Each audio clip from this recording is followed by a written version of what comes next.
I can hear you. Sorry, I had the thingy on. Right, how we doing? We are live now, guys. Oh. Good evening, ladies and gentlemen. Good evening. What a massive 2 days on streams. We all seen Busker stream the other night. Sunday School Busker, that's his nickname now.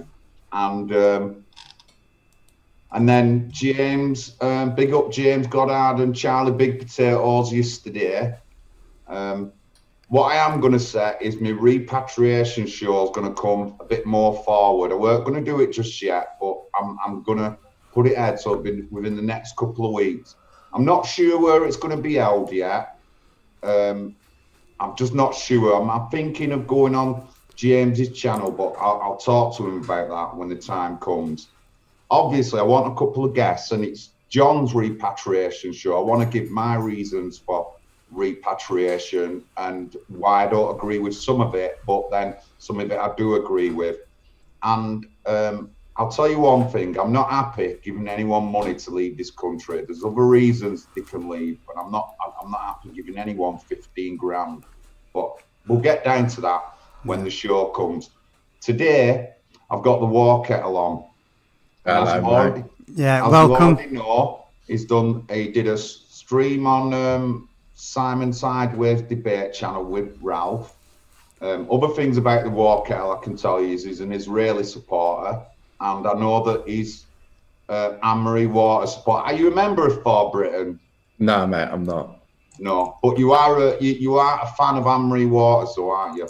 Yeah. I've been a fan of her for a long time. Are you still a fan after she left that? After she did a little piece, what did you think of that? What, on PA? Yeah. Yeah, with Anne-Marie 100%. You are? Oh, okay. Yeah, cool. yeah. Right, but we're not here tonight No. to discuss Israel, Anne-Marie Waters for Britain. I wanted to talk about Telford. I wanted to talk about... Been a while. Of course, as everyone knows, the scandal broke out in Telford. And the first demo I went to was, and War Kettle came, was UK Veterans Against Terrorism and DFLA demo, where we went down, I handed out flyers to the local people in Telford. We had a counter-protest. We also had with us an Indian, then we had Mo Fayaz, ex-Pakistani Christian, Pakistani Christian, and then there were a host of other people.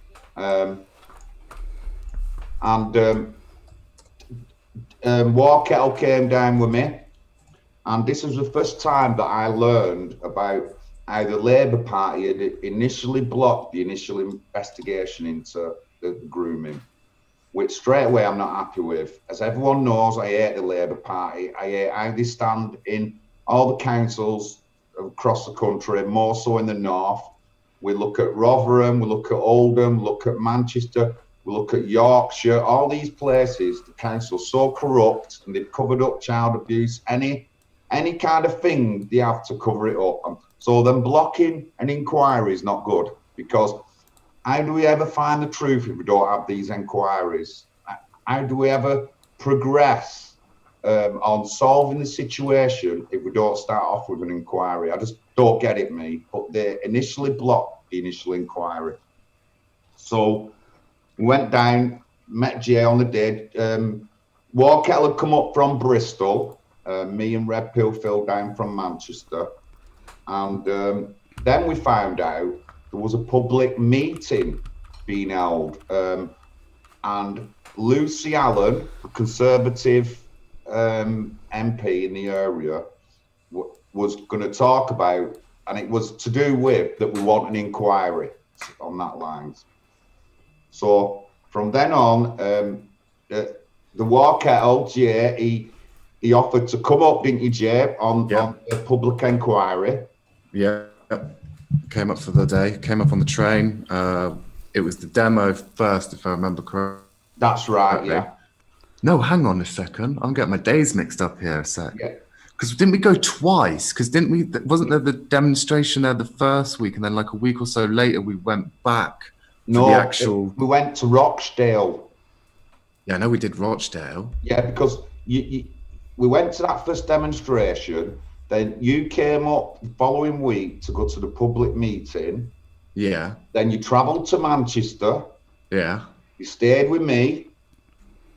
Then we went to Rochdale, where the next part of Core was. That's right. Yeah. Yeah. Now that's come back to me, the exact movements of it. Yeah. I'll get Jay's video up and I'll get it in the chat. So this was my early days of Telford. This is why I want to explain to people, and Jay coming on is brilliant, because when Jay went to the public meeting, at the end of the public meeting, amazingly, the council didn't record the meeting. What, right? John, are you telling me that the council didn't record it? Well, I think they said they was going to, but there was some technical hiccup. But luckily, Jay, the War Kettle, were there to record the meeting. Otherwise, nobody would have heard anything of what was said in that meeting. So, got to try and find a fucking video. Well, I'm going to jump off for a little bit. But Jay, welcome to the channel. I've spoken to you a few times before. You need to move to the right, I think, but even still, no, we're losing you because of the miles between this great country of ours. You need to come back and set some roots down. But yeah, it's I will speak to you in a bit. No worries, mate. Take God care. bless. Catch you in a bit.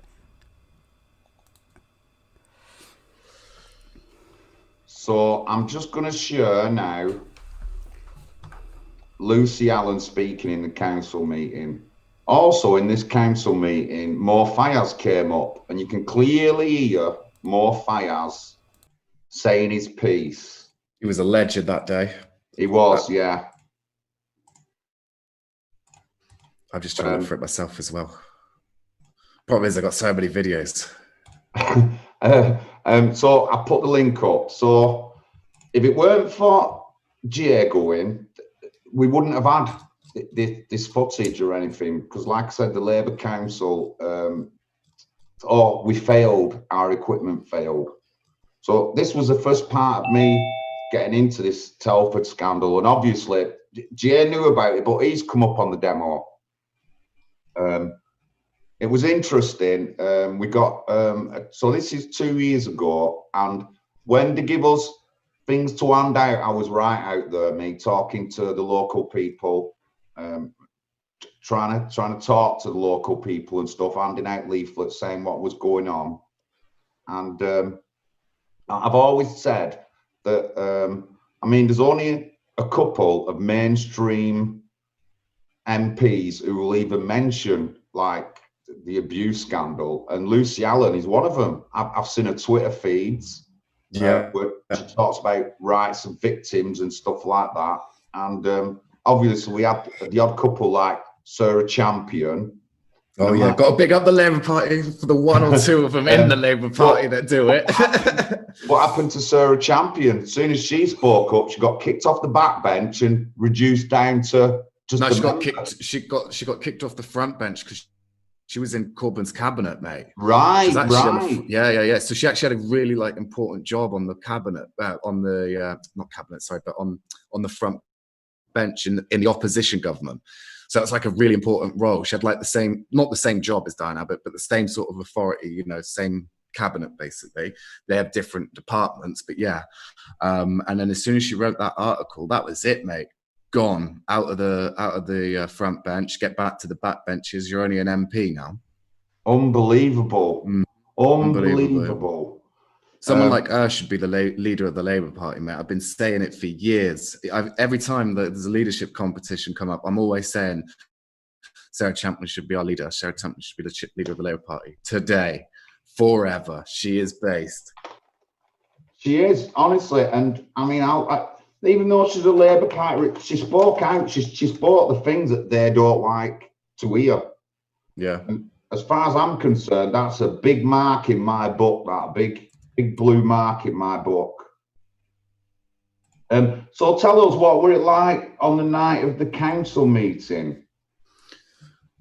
The council meeting, yeah, because basically I remember recording it because it was a long one, and there is a brief edit in there, and that is basically because the thing I recorded it on my phone that day, that meeting, and the reason I did that was that because that had the most memory, and so I only let you record for about 30 minutes. There's like a brief pause in the middle, but other than that, it is the full 50-minute long meeting pretty much.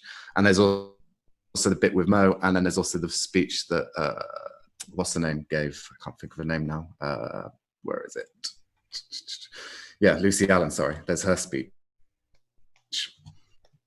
But was there any like lefties protesting or anything on the council meeting? No, not at all, mate. The only people that were there were people protesting what had happened. So like there was, I think there was like some women obviously protesting the violence that them and other women had gone through and the abuses and the horrors. I'm trying to think who else. I remember this Welsh guy. He was constantly talking to me outside. Who else? There was Mo. He was doing his thing. But it was a pretty full meeting by the looks of the video when it pans around on more fire. Yeah. A lot of people turned up for the actual thing, but most of the people, like for the actual, because I was there about 45 minutes beforehand, and I got there and there was no one there, and then people started turning up, and about 30 minutes beforehand there was like a mini protest. There was some women with tape over their mouths as well, if I remember correctly. So that was the beginnings of like me realizing what was going on in Telford. And I think on that day, I think Norman McGuigan spoke as well on the demo, not the public meeting, the demo before. I think Norman McGuigan spoke, and since then I've talked to Norman, got his phone number, done a few things with Norman, and but yeah, he was the guy from was it DFLA? Yeah. Isn't he a really tall geezer? No, Norman's the short one, isn't he? Yeah, he's kind of short, actually. The one with blonde hair? Yes. White hair. You know what? He's still abroad, him, and he can't get back over. He really took his passport off him. Honestly. Over a year ago, they took his passport off him.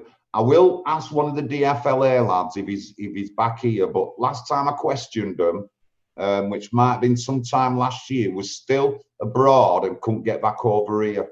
And he was nice, him. He was all right. He wasn't hardcore or anything. He just like a guy with speaking his heart and the truth. Yeah, of course. But Norman was the vet, because he had all his vet stuff on and all his badges and stuff like that. And so this is the beginning of me getting to know about the Telford scandal. And I just want to say in the chat, right, we're not here to talk about Israel. I'm Marie Waters. I'm specifically focusing on Telford, and there's no other person who I'd rather have on than the War Kettle, who recorded everything and went to the demos. So that's what this chat is about, right? I don't want to see anything else about anything else in the chat. If I do, mods, I want them deleted or kicked out or whatever. But we're just talking about Telford, because as in the way it goes, some people are uncomfortable talking to people with a different view, which is like not my thing most of the time. I try to talk to people, and so this was the beginning of me getting into the Telford scandal, and I just couldn't believe that the Labour Party had blocked the initial investigation. I think that's how it got said. And Lucy's speech was about wanting the investigation, was it not, Jay? If I remember correctly, yeah. She was calling it out as well. So I believe me that if it weren't for the likes of the demonstrations we had at the time and people like Lucy Allen, we could have been waiting a lot longer for an investigation to start. think she wanted it done pretty much straight away. That's what she was calling for. She did, but they didn't really start until last year. And Yeah. I don't think. Yeah, no, because hang on, I think because there was because she was calling for more as a national inquiry as well, because there was an inquiry going on at the time, and I think they were still waiting on the findings on a local level, and then she was also calling for a national one. But I think she also said something about like we're having to wait for these ones to finish to then have the national one. Right. But the benefit is you can go to my channel. I've got the link. Well, you've got the link or the link right here. You can watch the nearly 10-minute video and find out exactly what she said, if anyone wants to. Yes, please. I put the link in already. Oh, I can't. I've not got that privilege, but all right.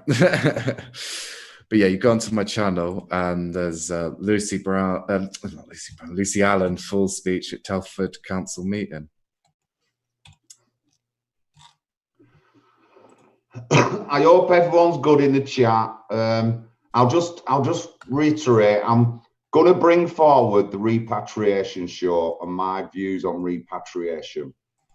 And I think some of you will be a bit surprised because I keep hearing about giving people money to go, and under most of the circumstances, I don't want to give anybody any money, really, to tell you the truth. But I'll explain that when the time comes, when we get to the show. I have good reasons to, but again, we'll go through that when I do the show. I'll have a couple of guests on.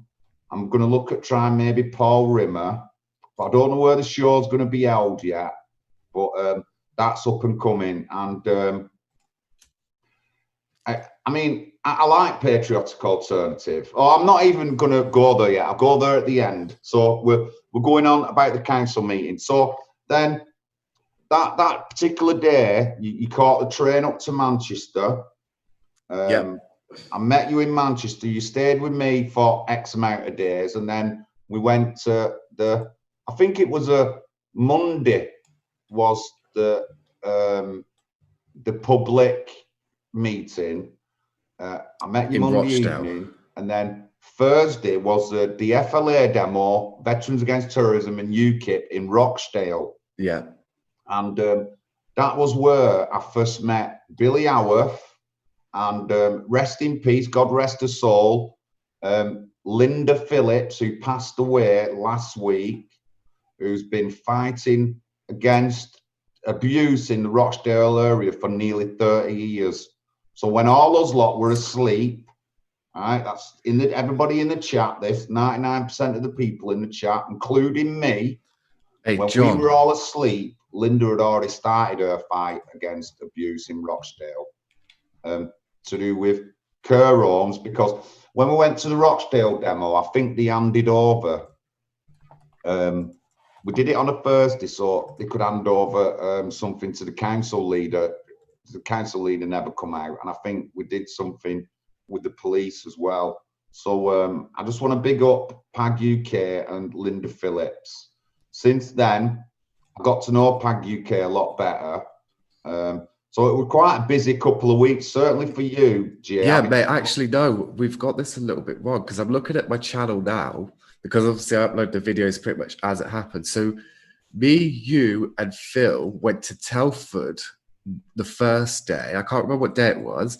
Then we all went home. I went back to Bristol, and there was a demo with the DFLA where we walked around the whole of Telford, and Antifa all turned up. That was in Telford. What? Then we both went back like 4 days later back to Telford. Well, no, I think you can come, but I know I went. I know Mo went, and that was when the council meeting actually was. It was a few days after. Then that's when I came with you. I went up to Manchester, and I met you in Manchester after the council meeting, and then we went to Rochdale. Yeah, we did later on in the week. So yeah. I think the second demo, it was like a busy ass 2 weeks of me and you, like, well, for me, from Bristol to Telford, back to Bristol, back to Telford, Manchester, Rochdale. And then after that, I think I went back to Bristol, again. Then went to Kent, Make Britain Great Again with Luke Nash-Jones. I'm sure it was that one, maybe. But anyway, it was a busy couple of weeks. Do you ever remember when we were on the tram coming back from Manchester when I picked you up, and I was talking to you about how 4 lads had beaten up a guy? Yeah. You said on the train, and then there was that geezer that kind of heard you talking about it, and he was like, "Yeah, mate, I was." He said, I can't remember if he said he was on like the tram before. Or something, It was like a black guy. He took his earphones off. He overheard us, and he said, "Yeah, we're here." And he said we couldn't open the doors. All the women were crying, and the guys were all dead upset and angry. They couldn't open the doors on the tram. So this is while 4 15-year-olds around that age was laying in 100 kicks to a guy's body that were on the tram tracks. And so we actually spoke to a witness, and he came forward and told us that he was on that thing. Unbelievable, the kind of things that happen to you, and all the work we've done going up and down on the demos and that, and get into a situation where we're hearing an eyewitness say about some guy being kicked 100 times to the head and body. Honestly, then the 4 guys that did it, they ended up getting about something like 5 years. I think the oldest got 6 years. He might have been 16. And the other couple got 5 years. And they was from that area, and they were Pakistani Muslims, unfortunately.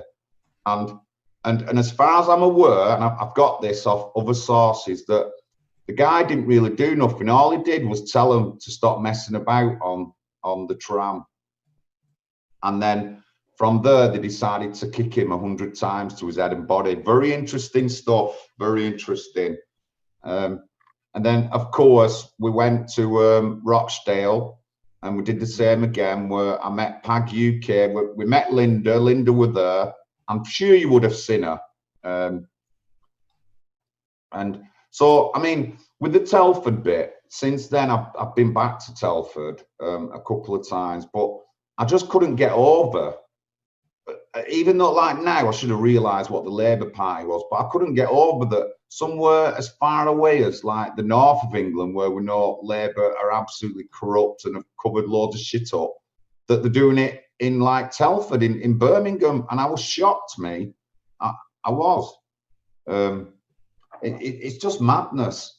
And even before that, I mean, me and Jay had already been on a couple of things, and we went to Sevenoaks. If no one doesn't know, the Battle of Sevenoaks. The old Battle of Sevenoaks. Oh yeah. We was there as well. And we went to that's on your YouTube. Yeah. Went to the FLA, the DFLA's thing in Birmingham, the FLA's thing in Birmingham, Speaker's Corner, I think a few times. Didn't you come to Scotland for Dankula? Yeah, I did. Yeah. I did. Yeah. Yeah. You saw me at Day of Freedom up on stage and everything. Yeah, that. Yeah. But we didn't see each other that day. You saw me though. Did you come on the Dankula one? Didn't you come to Tom's first, and we all set off from Tom's? Nah, you lot did, but I flew from Bristol straight to Glasgow. That's right, to Edinburgh.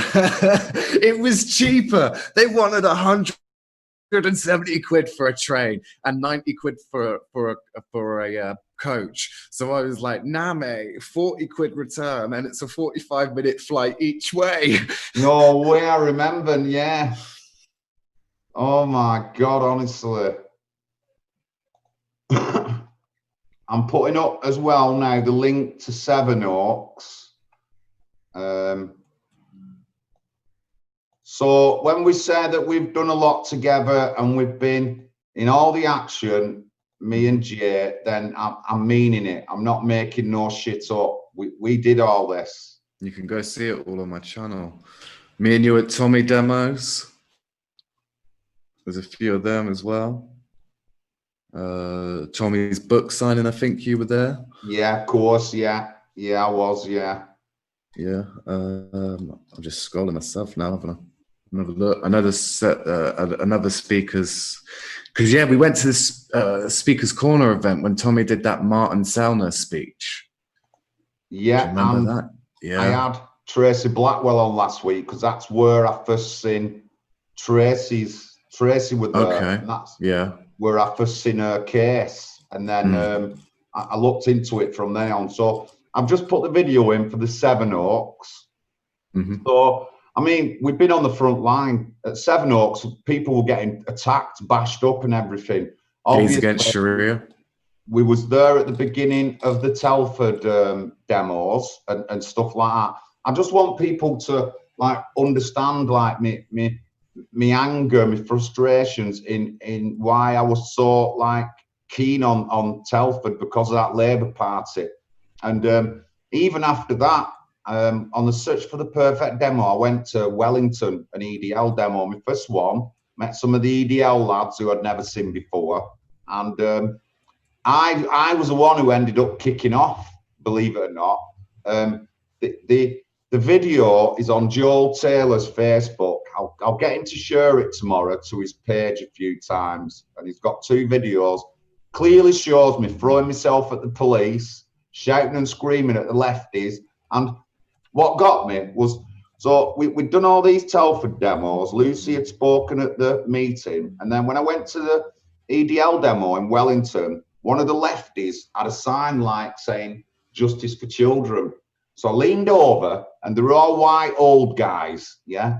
You can clearly hear me saying that. You're all white. You know, what's up with you? Where's your colour? I said, there's more colour on this side than there is over yours. These are the kind of things I was saying to him. And I ended up flipping. And I said to him, how can you say that when you're probably a member of the Labour Party, yet you blocked the initial inquiry into Telford? So how can you ask for justice for kids or anything like that? And it's just increased from there. I was fucking furious, mate. Furious. I just couldn't believe how blatantly obvious they were covering things up, you know, and it fucking does me head in. And that's why I talk about Telford a lot, GA, and I just wanted you on. And like we're telling people how we got into the demos and the stuff we did and stuff like that. It's just unbelievable. And I mean, at the time, weren't you a member of the Labour Party? No, I'd recently been kicked out by then. They kicked me out. And I'm sure that I nicknamed you the Lefty. I think it was. Yeah, you were the one that was always like, Lefty, Lefty, come here, Lefty. It's like over here, I got a Cypriot mate and he just calls me Ingle, come here, Ingle. It's madness, honestly, it's madness. Did you come to the party that Lucy Allen, Lucy Brown had for us in Coventry? Yeah, I forgot about that. Yeah, I was there. That was a good one. I mean, obviously Lucy like fell out with the Tommy camp, but I think she far made it up when that Panodrama thing come out. And I always try to tell people that like you can see someone and they're just a figure to them, or you know, you've seen the page, but until you talk to them, you have social time with them. And we've had loads of social time with loads of different people. You know, it's not just we go to a demo and they're there on stage. We've partied with them. We've travelled with them. We've gone to smaller demos and things like that. Because when we went to Count Dankula's trial, there weren't like 10,000 people there. And when we went in the Weatherspoons after, like we were sat down. That's where I first met Shazzy Robbs. I was sat down. Yeah, same actually, same. Having something to eat with Shazia Robbs, and I'd not met her before, and we just had some like social time. And you know, we weren't talking about demos or speeches or anything like that. We just had some social time, and it's really good when you can get to like that with people. But I mean, me and you though, like I said, we've done loads on the front. Mate. I've just actually found one that we haven't spoke about because we got to give big ups to them. But the boys, the boys from Gays Against Sharia, can't forget them. You went to all the Gays Against Sharia, and this. Of course, I can't put it in the chat because I haven't got the power. Yeah, what's that? But basically, contact with him. I haven't spoke to him in a long, long time. But basically, we went up to Stockton and it was. I know me and you were one of the few people, and that was a very small demo. Me and you were there. I was live streaming, and I have an interview with you right here on screen, Oh, it's time stamped at 18 minutes. And if you go to the Gays Against Sharia and Standing for Britain in Stockton on my channel, you'll see our boy Big John here at the 18-minute mark, giving his talk about what was going on that day. yeah, Do you remember honestly. what you said that day? Do you remember what you said that day? No, I don't. Ah, fair. To be honest, I can't remember because we've done so much, you know. Yeah, of course, I've spoken yeah, to so honestly. many people. Good evening, Madfwaz. Everyone in the chat, I hope everyone's all right. Fee, I hope you're all right, sir. Betty, Banksy style, all right, man. But yeah, so I mean that was like over a year ago. This is the early days, and it's just been an interesting journey since then. A real interesting journey. Sure has, mate. I mean, in many places. That Sevenoaks was unbelievable. That like we walked around the corner and there's about 30 masked up, all sorts of people, and some of them were kids and they were masked up. Yeah. You know? And I mean, one girl's kid gets pushed to the ground or something like that, and then she's crying at the police saying that we're beating a kid up, but you just don't take 14-year-old kids to things like that, do you? It's unbelievable. I mean, and I've talked to and met quite a few of the GI lads over the time. I spent some time in Newcastle with them when the DFLA had a march up there. We stayed at the same place as them, which was like just like a room, and then there was a kitchen full of food. And I got up in the morning and I were in that kitchen for about 3 hours making things to eat. There was jam, honey, bacon, sausages, just every kind of cereal. And I just spent a morning in that room eating food, mate. Oh dear. Street saying, do it now, War Kettle. So if you've got something to go on screen. Oh yeah, he's saying I got power. Yeah, there you go. There's a link to that. That is because it basically, because this was around the time I started live streaming the events I went to, and it's it's a whole hour and a half stream of what happened at Gates Against Sharia. And there's our boy. It's timestamped, so it should start when you press the thing. You'll see John and a few other people chatting. Did you go to the For Britain? It was an election, and Anne Marie was running for MP.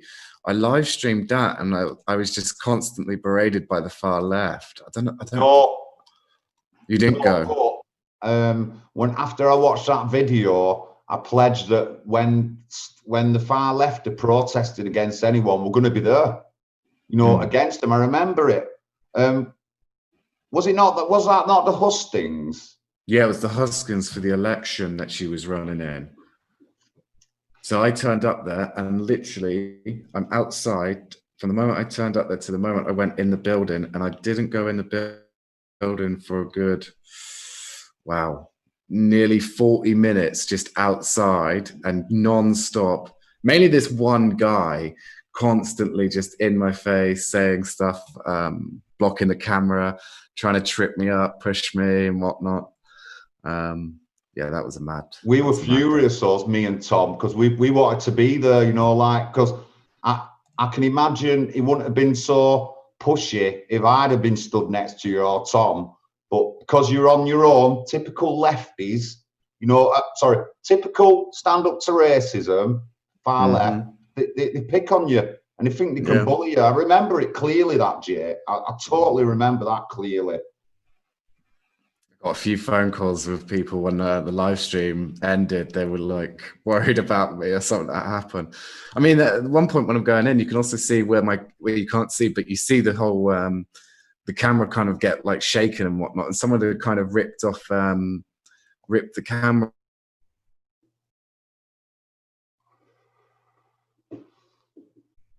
So as you can see, the Sevenoaks battle is on screen there. So the left had turned up 30 plus people. A lot of them had balaclavas on. There was kids there under 16 who had masks on.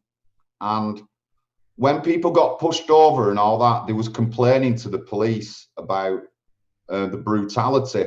But then again, you don't bring your 14, 15-year-old to somewhere like this. Now, if you look at all us lot, we're there with shirts on, nicely, smartly dressed. We didn't go with balaclavas. We didn't go with weapons or anything. Since then, there was pictures out. We found that they had armoured gloves on. They had looking like coshes and stuff like that. Vinny's on screen now, got a big cut on back of his head. He's bleeding there, shows him bleeding.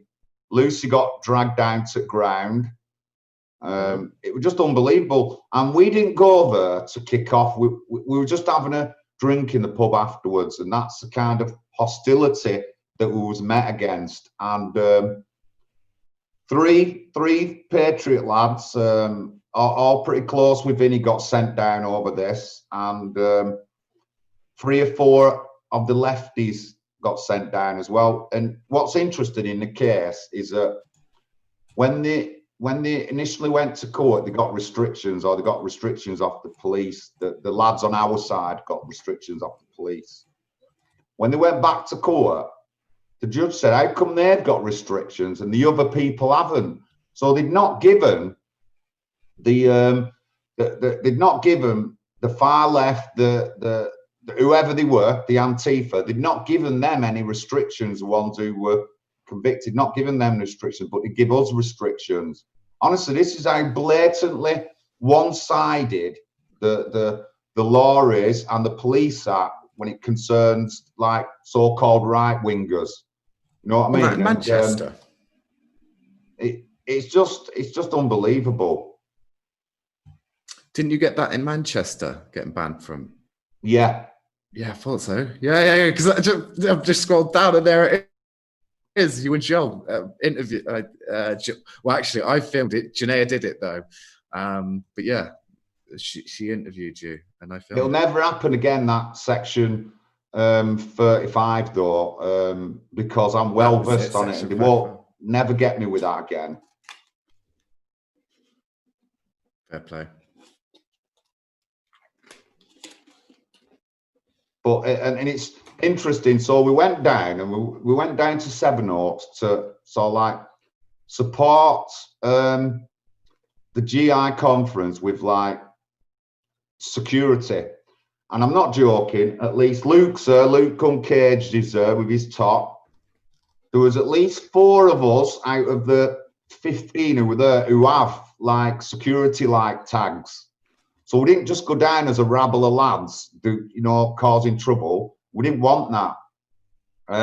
I think opinionated European, I don't see on the Twitter or anything now, because she did a little interview with me. She disappeared. Never know what happened to her. She just vanished off the face of the earth. The woman we're looking at there with red hair is Daphne. Yeah. Who absolutely knocked out one of the Antifa girls who later on in that year came face to face with Tom outside the Silver Cross when it was Trump's demo. So Tom had a good few words with her saying like, did you like getting beat up? But yeah, so I mean, with the group of us that went down, Ryan, I were there, and Vinny's lot, I think there was at least 1 half-caste lad, and then a couple of Eastern European. We had more different cultures on our side than we did all them Antifa lot. All them Antifa, except for the main guy who thought it was big black guy, right? They're all white. Yeah, we had more colour on our side. So, I mean, these are our journeys from being at the front line. So, and I mean, there was punches, there was weapons and everything involved in this Sevenoaks. Yeah. Interesting. Oh, there sure was. I remember it. We've been on so much stuff, so many events. Because there's just so much corruption and failure of the system to do the job properly. Of course. It's not that we don't have this infrastructure and the laws and everything else in place. We do. It's just, it's not followed properly. It's not properly funded. There's people who are corrupt, just laziness and every other problem. I don't see anyone trying to join. I didn't hear anything, Streets, but I don't see anyone trying to join.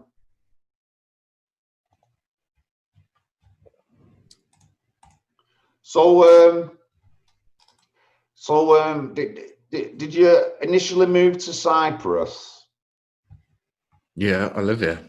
Yeah, I know, but then didn't you try to go living in Israel? No, I went there on holiday. Ah, went there for an right. adventure. Check it out. It was amazing. Best like 8 days of my life. Really? It was amazing. Yeah, I enjoyed it so much, mate. I want to do it again. There's so much more I want to do. It's unbelievable, mate. I could be here for ages just talking about it. All the great stuff, all the amazing things I saw, the people, everything, mate. Everything. Oh, wow. Shit, sorry guys. I was watching the video and I thought it was being played on the street screen, but we put the links up in the chat. Sorry about that. Sorry about that. I know. Like, well, how did your chat go with Ralph yesterday? Yeah, well, you know me, mate. I'm civil. I'm not going to start just because I disagree with someone to start calling them fucking names and shit. And we had a civil, polite conversation. But I know Ralph. So, I mean, I know what Ralph's beliefs are. Obviously, I didn't know them in depth as yesterday was. And yesterday was just more of a like, just me and Ralph sitting down, chatting about what we think. It was very interesting. I'm looking forward to doing it again. What were your thoughts on the whole thing? Because you watched it, didn't you? Good. I mean, I know you well. I know you won't be like going on screaming and kicking off or anything. And Ralph's not really like that. Ralph can certainly talk and all that lot. I thought it was quite good. I got through most of the video. The thing is, I mean, I've seen some of Ralph's data and some of the stuff that he'll bring up to, you know, collaborate what he's saying. And I can't not disagree with it, because when I look back at some of the stuff I said just about Oldham, it's the same kind of things that he pulls out about national things that are going on and stuff like that. And I mean, the other night I was on a stream. I was looking at a stream, and Busker Patriot News was on the stream. And I've heard of this guy, but I don't think I've seen or heard anything he's said. Right. Well, I'll put the link up in the chat. But yeah, he's come on and said, this is what he said. He's come on the screen and said, so if somebody says that I deny the Holocaust, right, that it's a criminal offence and you can get like locked up for it. He practically said that. So my thing was, right, since when has it been a criminal offence to say that? Yeah. I don't think it is in Britain. It isn't, but this is what it is in like France and Germany. I think a few other places it's a criminal offence, but in Britain, here it's not. And so he's read the comment out and then just called me a denier and a fucking racist. Just through me pointing that out. And I did eventually end up getting on the stream. I've never ever denied the Holocaust. Never. I've never denied it. But one thing I did like make clear to him, right? Because he just goes on to tirade. He just says a load of spouting rubbish, and I just had to go on and say something. I don't normally like go on any. I'll go on a stream if Street's doing it and there's people on, I know, but I don't normally go on other streams unless I get a bit irate. And I was feeling irate because of the things he said, just calling my name straight away. And he's very not a liked person anyway, I could tell you that. And I think 99% of the chat who were on tonight would say the absolute same thing. But you'll have to look some of his stuff. Yeah, put the link in. I'll check it out. And I mean, as far as I know, the National Front is not a banned organisation, not in England. Right? They're not banned or anything. And National Busker, Front, one of them, who run over to police in London when they were yellow vesting and said that, like, Tracy's part of the National Front, and he ran over to the police. There's video evidence of it. Yeah. So you can go to police and tell them about. I mean, Tracy's nothing to do with the National Front. No links at all to him. But that's what he said to the police. So he's a little snake. He's a little snake, an absolute little snake. So be careful if you go on his channels or anything. Just be careful. Well, you'll see what he's like when you get going. Mm. So, yeah, I don't think National Front is banned in the UK. I know National Action is banned. Yeah, National Action are definitely a banned organisation, but not the National Front.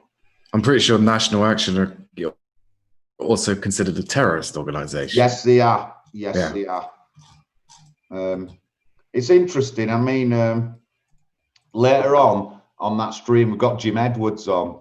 And next door to me in the other room is a bookshelf full of books to do with the Bible, teachings of this, teachings of that, and everything. And Jim's very well read. But Busker and a couple of the others, they've only ever been to Sunday school because they don't know shit about, like, the Bible or the history of the Bible, not like Jim does. But anyway, that's enough of them rubbish anyway. So, I mean, Bristol. So Gays Against Sharia did, like, the first demo in Bristol, didn't they? Yeah. I think, where Red Pill Phil went down. Yeah. Did you attend that? Yeah, I was at the first one. I sure was at the first one. I went to the second one, and then since then we've been again because obviously. Didn't you come to all three? Because we went to the first one in Bristol. The second one was in Stockton, and I know you were there because they put the link in. And I'm sure you came back to Bristol later for the final. I did. Yeah, I did. I didn't go to the very first one in Bristol, but I went to Stockton, and then when Gays Against Sharia went back to Bristol, I went again, and we met a woman called Sharon Workman, a little blonde woman. An only little tiny woman called Sharon Workman, because she was in the pub afterwards, and that was her first demo. That's right, yeah. You heard what went on, and that was her first demo. Fee Green's just put in the link to the Busker video where I went on. It was near the beginning of the video, but as we all know, Busker is one of these. Can you hear me? Can you hear me? Yeah. Am I coming through? Yeah. But that's a link to the video. So yeah, and then obviously Michael Cregan got sent down for 12 months, didn't he? Remember? Putting the bacon, apparently he put a bacon butty on the mosque door. Yeah, that was a guy in Bristol. I can't think of his name though. Michael, I'm sure it was Michael Cregan or something like that. But the story with Michael, he's got sent down for 12 months and he died in prison. Yeah. But since then, I got to know his family, and his dad and his best mate swear that it wasn't a bacon butty put on the door, it was an England flag. So the people on the mosque door or whatever had lied, and then he got sent down for 12 months. He had mental health issues, and then he died in prison. And a lot of us was thinking it was something to do with, like, people in prison killing him, but it weren't. It was his mental health. They'd absolutely missed his mental health, the failures in the prison system, him going in. He'd been registered, he'd been at the doctor for mental health, they missed it, and he ended up killing himself.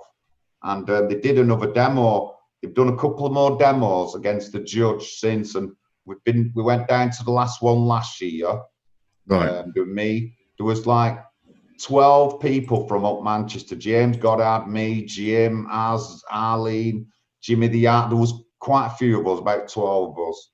And he was planning another demo this year, but it's looking like that'll be off for now. But I mean, Tommy's done well with his gears against Shari. He used to get a lot of shit, but he did well. He came to UK against Hate, didn't he, in Manchester?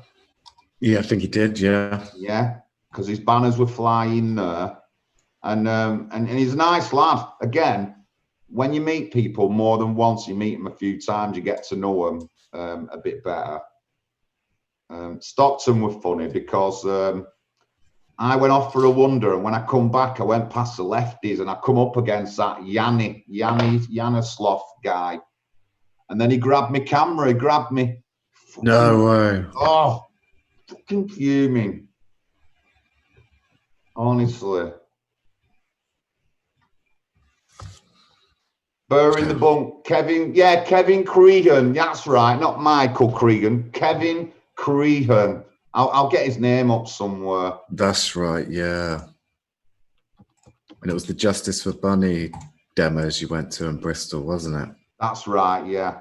Yeah. Bacon on a mosque. Offender dies in prison. Well, that's what they said. That's what he got charged with. But honestly, I've talked to his dad and his best friends. I've met him since then dozens of times all over the country, and they swear blind it was an England flag, and that the people who reported him lied. And I don't doubt that they did it. I don't doubt it. Yeah. It's just absolutely horrendous. I mean, regardless of if he did the crime or didn't do the crime, if he was guilty or not guilty, the fact is he was in jail and he died under the supervision of the state, and they failed massively. I'm not for the death penalty ever. I think, and at the end of the day, when someone's in prison, it's up to the state to take care of them, regardless. Totally. You know, they're under the supervision of the state. The state is liable for them. Yeah, of course. They turn up dead. It's the state's responsibility. Definitely. And I mean, after that incident, when I looked into like figures, it was something like it's not like 2 or 3% of the prison population. It's like, I think for men, 29% have mental health issues, and women is something like 15 to 20% have mental health issues. So we don't care about them. And a lot of these people who have mental health issues, they're not murderers. They're not career criminals. They just need a bit of TLC and a bit of guidance to keep them on the right path. And I've met quite a few people like that. So it's shocking when you look into stuff, like you said, the failures of the system to look after these people, and they totally missed about Kevin, and then he ended up killing himself. And the prison where it happened is corrupt. They've got there's been 3 or 4 guards who've been sacked and charged with offences of bringing digital devices in, drugs, weapons. You know what I mean? And oh god, and I think it's I do, mate. Privately run one as well. Not sure on that. Don't think so. If it's not privately run, the guards might be private or something, but the prison might be a state prison, but the guards are like private guards, and there were loads of scandal. They're still trying to. Kevin's dad has got grinds for a court case, and he's already on with solicitors that no win, no fee solicitors who've said he's got a case. Yeah. So there's an ongoing case, I just hope they win the case, and it highlights the failures in the prison system. And like I said, they're looking after people with mental health issues. It's just madness. And I mean, all this I'm finding out in 2 or 3 years, and it's just fucking head wrecking, isn't it? Oh, yeah. So, what's the script in Cyprus now on the lockdown? You got no idea, mate. Oh my days! I actually made a video of it to actually show it, because when I was telling people, they were just like, "Nah, that can't be real." And I've actually made a vlog to show it, but you can check that out later. But anyway, to give you a rundown, we are not allowed out more than once a day unless, you know, essential, basically. The government have kind of relaxed that and said, look, if you need to go out a second time, then fair enough, we understand. Just, you know, abide by all the, you know, social distancing and whatnot. The thing is, we actually have to text the government before going out. We text them a number between 1 and 8 saying what reason it is, then our ID number, and then our postcode number to a number, and we have to wait for a response back. Now, don't get me wrong, it is automated system and whatnot, but you still got to text them and have a reply from them to go out. You have to take your ID out with you as well. So if you get stopped and you don't have a text and you don't have your ID with you, it's a €300 fine. Also, we're not allowed out after 9 p.m. at night until 6 o'clock in the morning. That is a curfew. If you are caught out, it's a €300 fine. Exceptions do apply, like work, deliveries, you know. How long has this been going on? Well, the lockdown started, I think it was like early part of March. And then I think the restrictions started coming in about mid-March. So we've been about a month nearly, I'd say. Also on a Sunday, because obviously everything's closed. The pubs and that have been closed since like beginning part of March. Everything else has been closed as well. I haven't been to work in 6 weeks. I'm still waiting for the welfare. Also, on a Sunday, nothing is allowed to be open except for the local shop where you can get your fags and that. Everything has to be closed. Supermarkets, bakery, fruit and veg, doesn't matter. Everything has to be closed on a Sunday.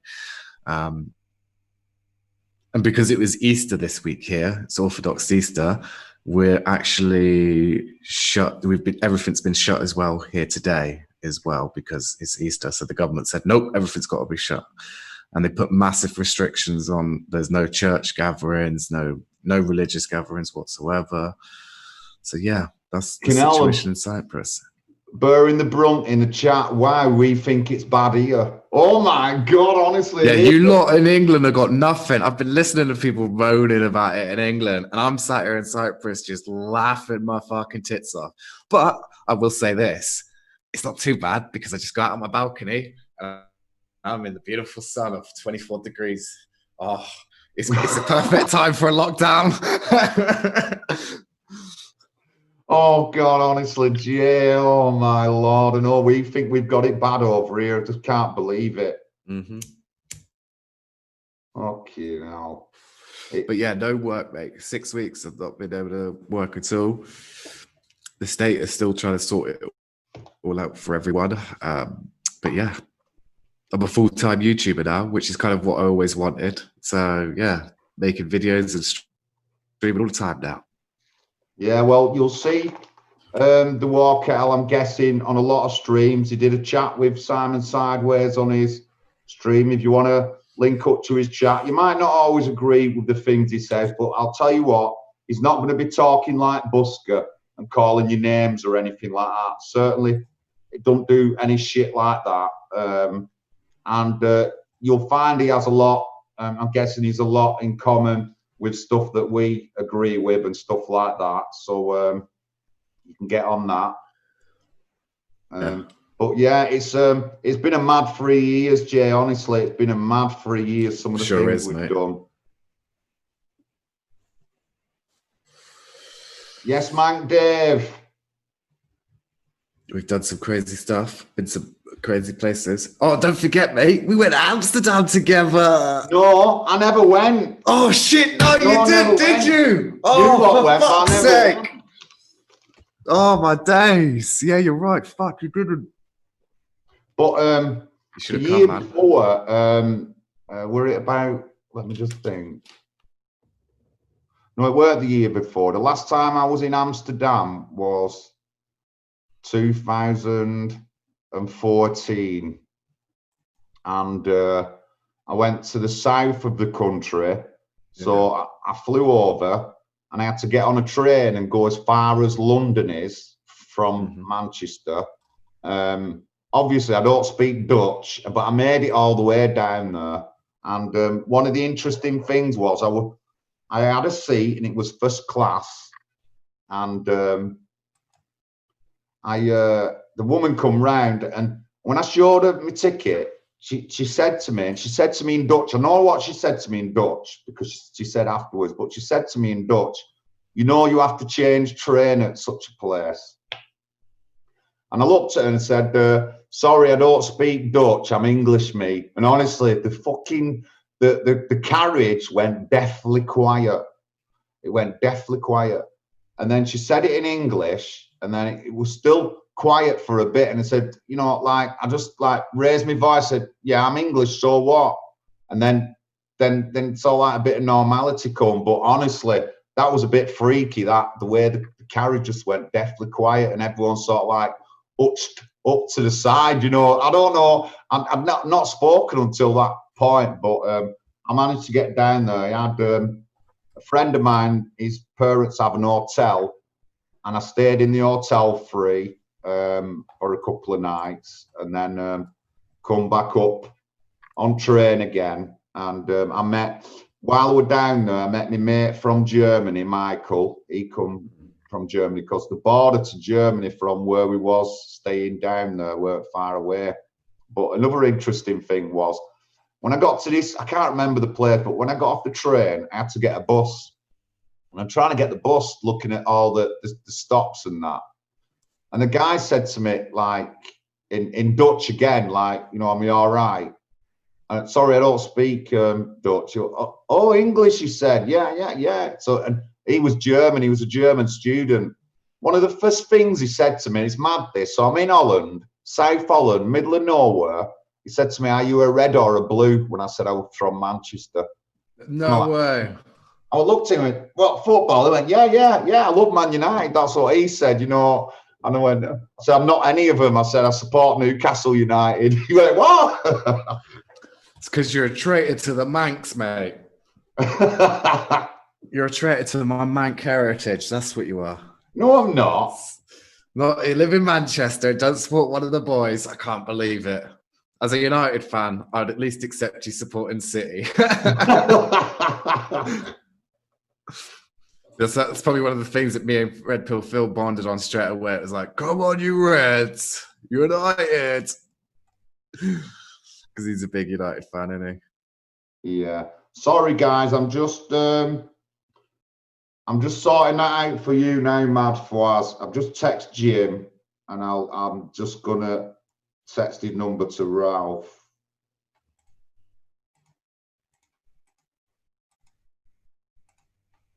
Where is my brown sugar man, Ralphie?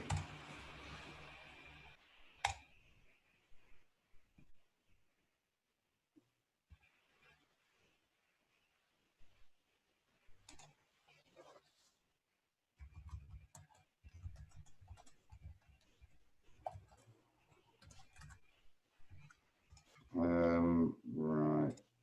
For the contacts. How is everyone? Oh, we've got another United fan in the chat. Robbie, yes, mate. Let's see what else is going on in the chat.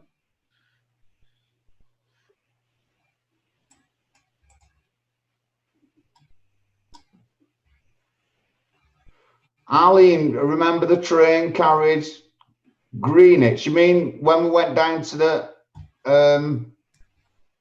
PTSD demo? What are you talking about?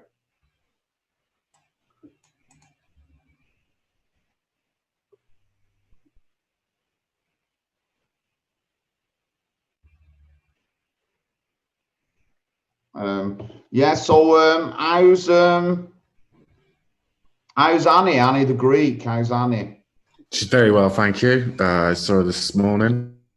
Spoke to her. She's doing well. Good. So I hope, make sure you say hello to her from me anyway. Of course, mate. I will do. Yeah. Tell her you send her love.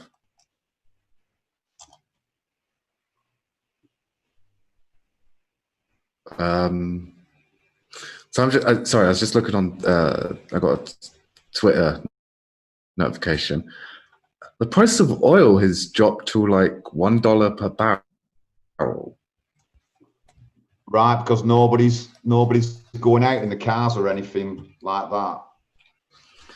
Yeah, and also there was a bit of oil war at the beginning of the year between between Russia and Saudi Arabia.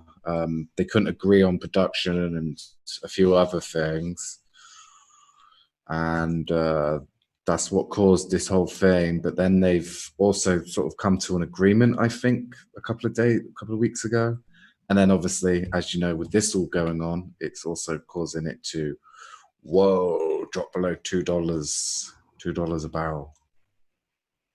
It was at $60 a barrel at the start of the year, just to give you an idea of where we've come since the start of the year. The price of a barrel of oil, $60. And now you can pick one up for $2. Big John's there representing 420, my man. That's madness. That. Arlene just going on about. We went to the PTSD demo in London, 20th of October, 2018. And, we were staying in with friends in Cambridge for the weekend, and then it was a second Tommy demo at the Old Bailey, and then we was coming back on that day. So we're on the train, and on the PTSD demo, there'd already been a Remain protest that day, thousands. And the fucking train was absolutely full of them. And then there was a small amount of like people who wanted Brexit, but they weren't on any Brexit demos, they just wanted Brexit. Right. And Arlene started talking to this guy, he'd had a few pints, and then after about 3/4 of an hour into the journey, he swore at Arlene. He swore at Arlene, you know, and Arlene wasn't swearing at him or anything like that. And I would just stood at the side, and I've been quiet all the way through. And I just leaned down and said, "Who the fucking hell are you talking to like that?" And the guy carried on apologising for another 45 minutes because it was an hour and a half journey. And even when he got off the train and on platform, he carried on apologising. He just mumbling to himself, you know, like that. And Arlene's just like, big grin on Arlene's face. Yeah. For the rest of the time, and the other people who were in the carriage, who were like the Brexiteers, like we're all like laughing and sniggering, but all the rest of the Remainers, they just went deathly quiet on the train for 45 minutes. It was mint, honestly. Fucking hell. Yeah. Arlene were well in there. I mean, when we got on the train, her eyes lit up. Then she starts talking to him about this, that, and the other, and Brexit things. But then the guy, like I said, he swore at her, and that were it. Then I leaned down. Who the fucking hell are you swearing at? And then everyone looked at me, and the train went quiet for 45 minutes. It was pretty good, that. Pretty good. Never had a problem on the train or on the coach. I remember one time I was on the coach from Bristol and we were going to a Brexit demo in London, and everyone on the demo was for Remain. Obviously, I am for Remain, but not their way of remaining. And it was just all cringe the whole way there. There was people putting paint on, waving the flag everywhere. It was just, full of all EU people going to London. It's ridiculous. Mad, isn't it? It's mad. It's absolutely mad. And I mean, over the past 3 years, I've seen how when they have demos and all that, the Remainers and all that lot, the way they just throw all the flags, the flags are printed somewhere in Europe, and then they just throw them all in big piles of rubbish everywhere. I've just never, and like, nothing ever gets said about that. But if we was to do it on a demo, we'd be frontline page about how messy we are. No one says it about the Remainers or anything. And I've seen London in some really shitty states after they've had demos. God, it's unbelievable. Yeah, I've seen it so many times. With a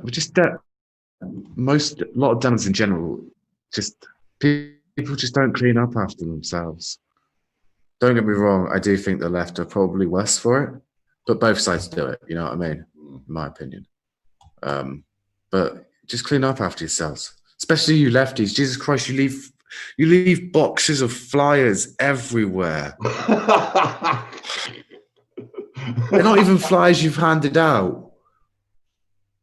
Like, oh, it's ridiculous. Just clean it up. Take it with you.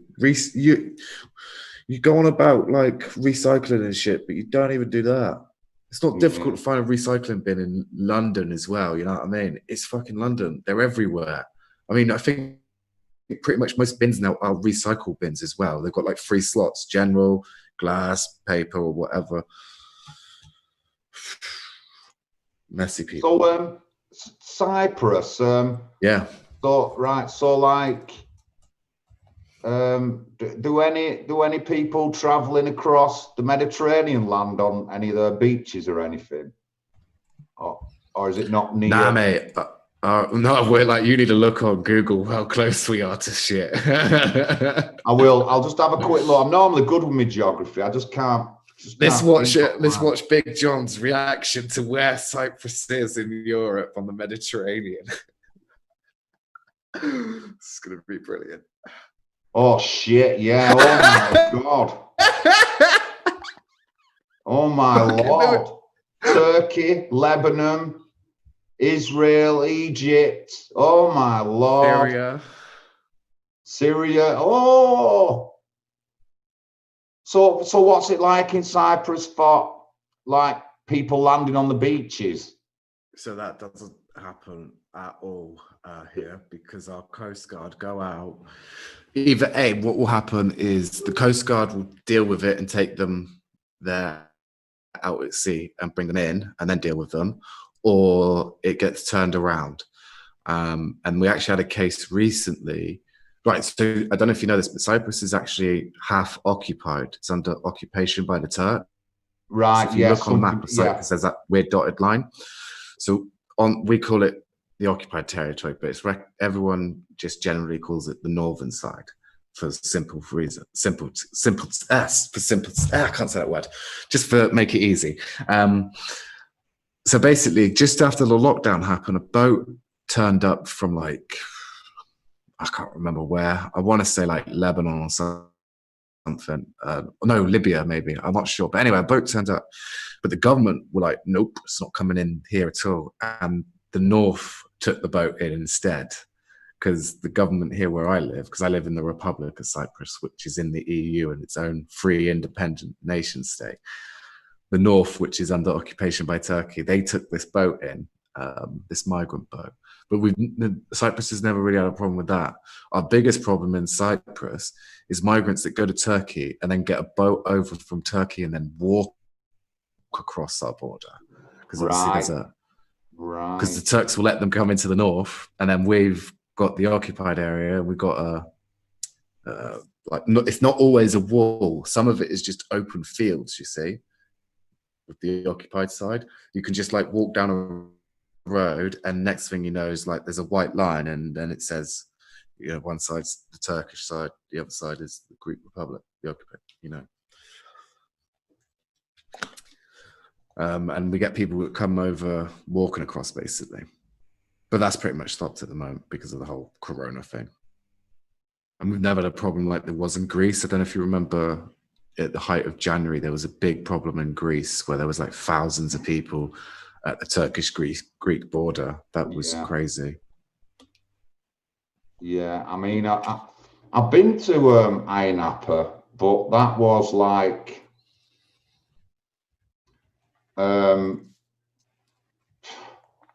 maybe the mid-90s. So it's over 20 years ago, and I can imagine how it's changed. Ayia Napa is still a party town. Well, I mean, it must have changed on like the demographic though, because like when I hear stories of even Holland, and I went to Holland a few times in the 90s, and when I hear about it now, it just seems like it's just totally changed, you know, and all different people are in, and I'm like, really, is it like that? And this, yeah, it is. There's you see Africans everywhere and all this, and it weren't like that when I first went to Holland. But yeah. I won't go to I'm not really keen on going to any Mediterranean country at the moment. I'm not, because there's just too much turmoil in all that area with what's gone on with Libya over the years. I just want to, I'll get up some information. It's not really a problem anymore, the boats coming across. It's not like it was at the height of like 2015 when they were daily. I think we've only seen, what, 2 boats in over a year, if that. And to be honest, Cyprus never really had a problem during the main height. We had some, but not like Italy and France and Spain or Greece. Those were like the big ones. So 2000s, in the 2000s, 2000 and in the 90s, in the very late 90s, I went to Tunisia, and then I went again, and then the girl who I was with at the time was planning to go, and was waiting for a cheap flight to come home, and we planned to go on the week that guy come on the beach and shot everybody, and it was at the same place, Port El Cantior, just north of Sousse in Tunisia. That's where we stayed previously.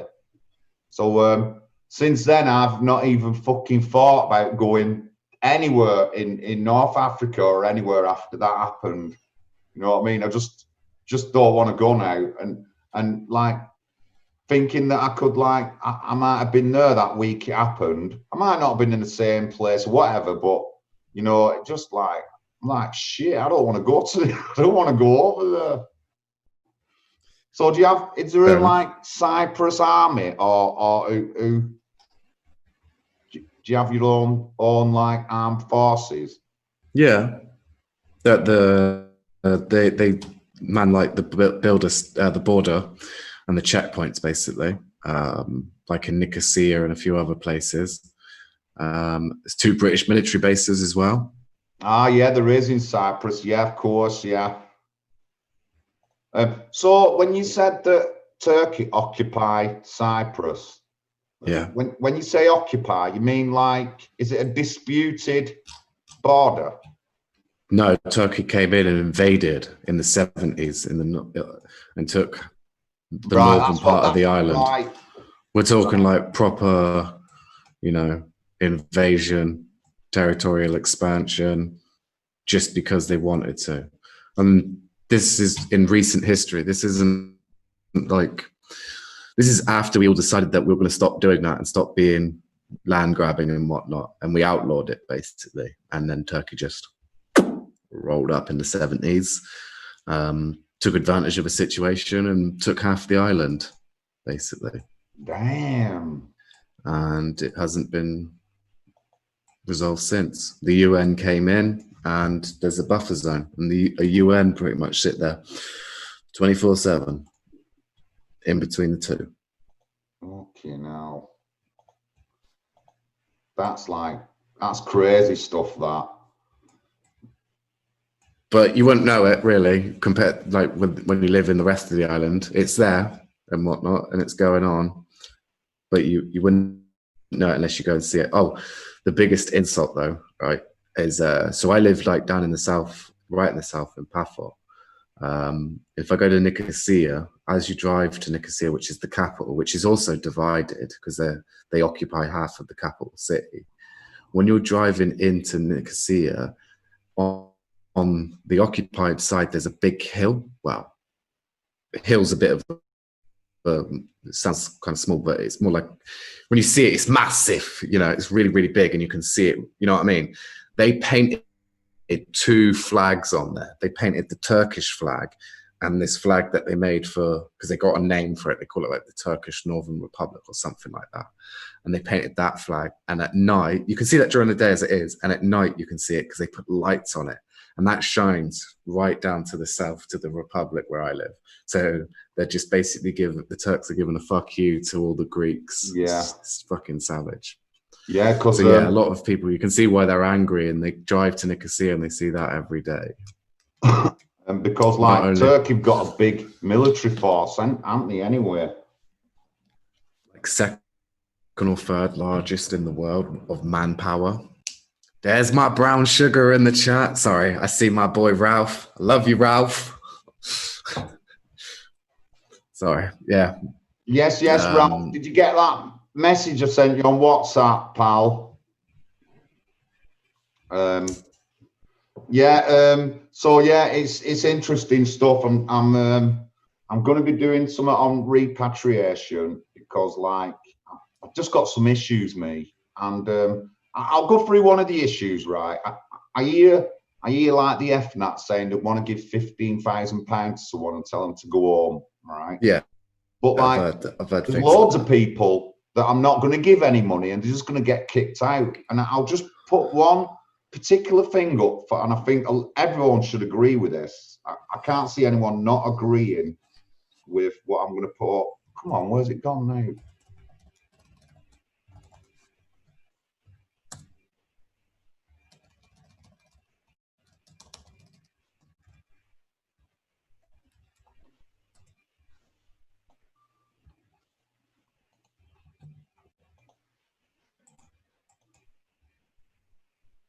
This is one of the reasons these people are not getting any money off me, right? Any money. I'll put the link into the chat and I'll read the particular thing out about it.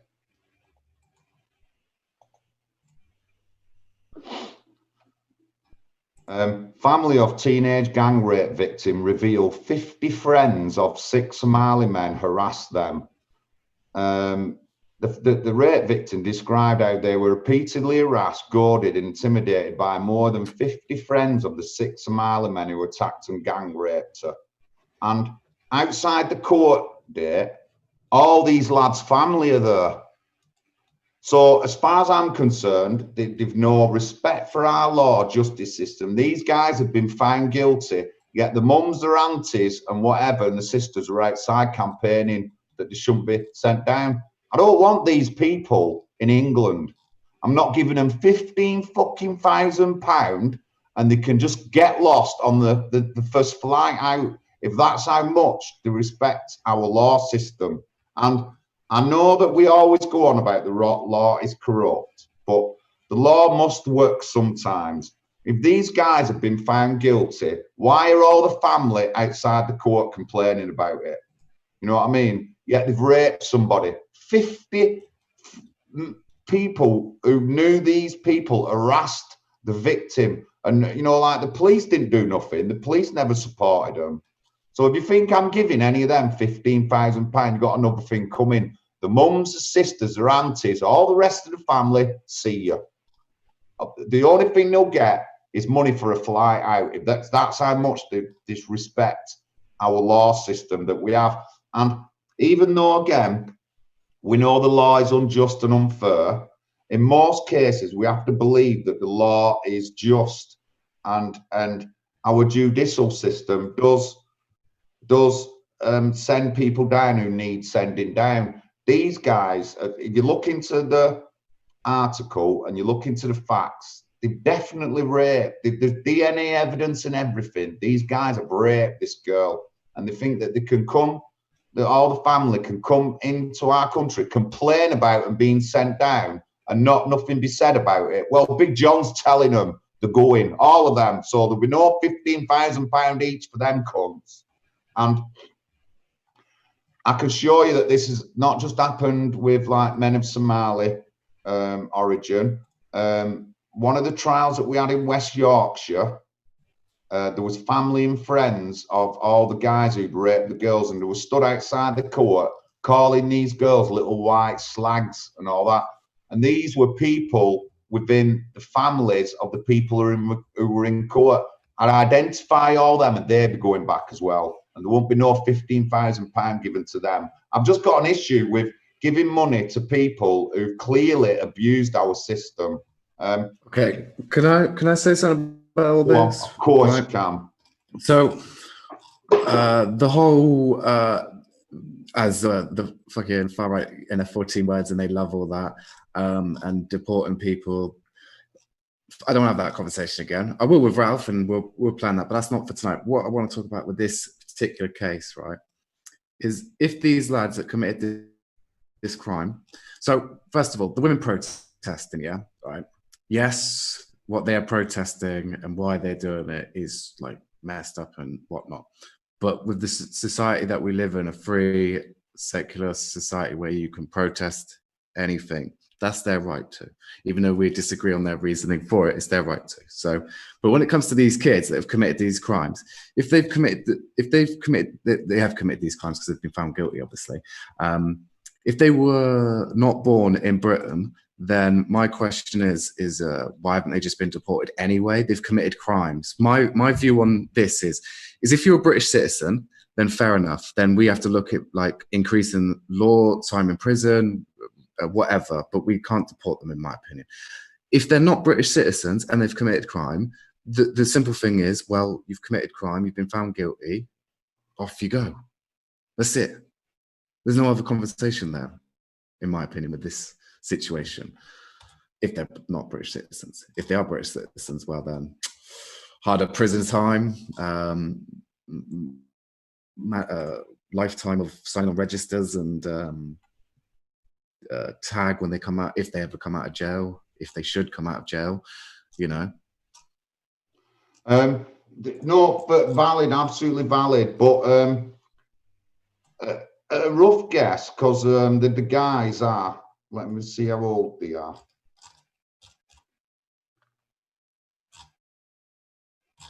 Looks like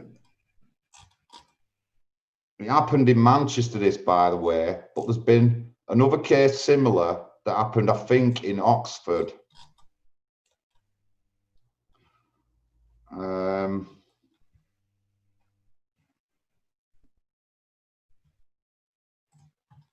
You should be kicked out the moment you've committed a crime in our country. If you're not a British citizen, if you weren't born in Britain, I don't care what your religion or your race is. If you were not born in Britain, then yeah, you've committed a crime. That's it. Yeah. Deportation. Yeah, definitely. Well, the thing is, I don't know whether these guys are born in Britain or not, but reading on further on, the judge said only 10 of the family members are allowed into court, but still another 20 ganged up in the corridors and deliberately made me and my husband feel intimidated. So even though they've been found guilty and they're on the court, they still intimidated the victims, parents and that. I just don't want anybody in our country is going to be so blatantly disregarding of our law system. I don't want them in the country. And why haven't these people been done for harassment of the family members? I'm not sure. It don't go that far into it. But like I said, and I don't think anybody would have been done for harassment. This is what the victims have further ended up telling the police. But in the article, it don't say anything about anybody being done for harassment or anything like that. You know, and obviously somebody should get done, but the way I see it is that these people here don't care about English or English culture or British culture. They don't care about us, and they're only here for a free ride. And I've got 100 other links similar to this where people have done things, have been found guilty through DNA, And then the family members are outside calling the girls in Yorkshire white. They're still white slags. That were their fault. I don't want these kind of people in my country. And another one I come to a lot is, I'll get the link for it. There's a girl in Birmingham, Muslim, Iraqi heritage. She overheard a mum and dad planning a death. She overheard family members planning a death. They flew in a mum and dad from Iraq. The police reckoned there was 50 other people involved in murdering her. I don't want any of these people in our country, whether they're born here or not. Which I don't know any, like. So when these people been done for accessory, you know what I mean? If the police have evidence to prove that there was that many people involved, why isn't 25? They managed to get 25, but the police investigation reckoned there was up to 50 people who knew these people, who knew the family who were involved in this crime. But they did jail the dad and the mum. They jailed the ones that they could prove, basically. Yeah, the brother and someone else who were definitely proven of guilty of her death, and another 20 or so were jailed for helping them. I don't want people in our country like this, me. I don't understand it, you know, and I don't want to give them £15,000 each to go. I just want to kick the cunts out. I'm just furious, me, with our liberal system that we have in England that allows all this kind of shit. And besides that, we already know that there's murderers, rapists, gang members, drug traffickers, people traffickers who've been done for these crimes in Europe, white Europeans who have done the same over here. It's been stated by umpteen senior MPs across the board, Conservative, Labour, all sorts of MPs have stated this. And but these people have got in through open doors, freedom of movement. I don't want these people here. They all go back. Anyone with that kind of criminal record should just be picked up at their house and fucked off back home. Not giving them 15 grand. It just winds me up, the liberalist of our system. I didn't really want to go too much into this, but we have a little bit.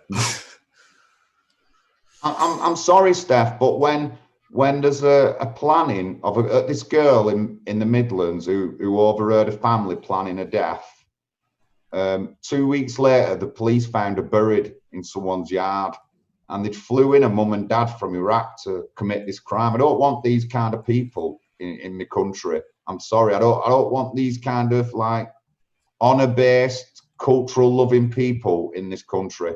And when it's so obvious, let's look at the Manchester bombers' parents.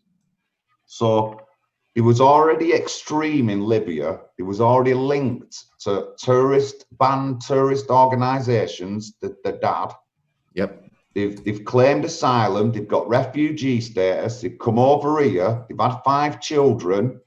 They've sucked up our benefits for 200,000. One of these kids has had to be rescued from Libya, and so the 5 children, the 2 lads who committed the bombing, have grown up with extreme views because the parents are already extreme already, right?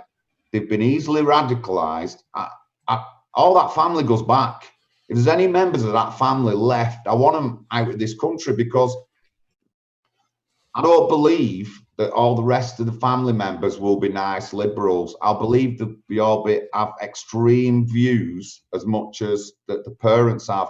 And that obviously will lead them to easily being radicalised. So we never should have had this family in our country in the first place. Yeah, because that's because of shitty immigration policy. Non-EU nation states just pretty much lets anyone in, and we should have a stronger system for non-EU migrants. Well, I mean, we're not in the EU anymore, sorry. So really, all immigration now should be done a lot better and a lot tighter. And when it comes to, if we're going to take these people in from these countries, we need a hell of a lot better vetting process. Like, how the hell did the that family even get in the country if he was known to be on these systems in the first place? Why was he allowed in the country? Honestly, this isn't, mate. This isn't about liberal values. This is just about a sensible immigration policy on that one. Because why were they even allowed in? Our immigration should just be a lot stronger. I'm never going to dispute that. I think we haven't got our immigration system is messed up. Every single section of our immigration system is messed up. Yeah, we make it difficult for the good ones and make it easier for the good ones, and then make it fucking piss easy for the. I've gone through this. I've got a Jamaican friend and an Indonesian friend, respectively. The Jamaican friend's been here. He's got 2 children. He's been here over 12 years. And since he's been able to work, he's worked the same job. He pays his taxes, national insurance. He still has to pay a fee. He hasn't got British citizenship. The Indonesian girl is really, she's management material. She had her own business in Indonesia, and she's got a 6-year-old son. She still has to pay a fee. Yeah, I can take it to Glodick, and there's a woman there who doesn't speak English for 30 years, and she's got a British passport. The failings in our system is just unbelievable. I just want to say a bit more about this girl in Birmingham.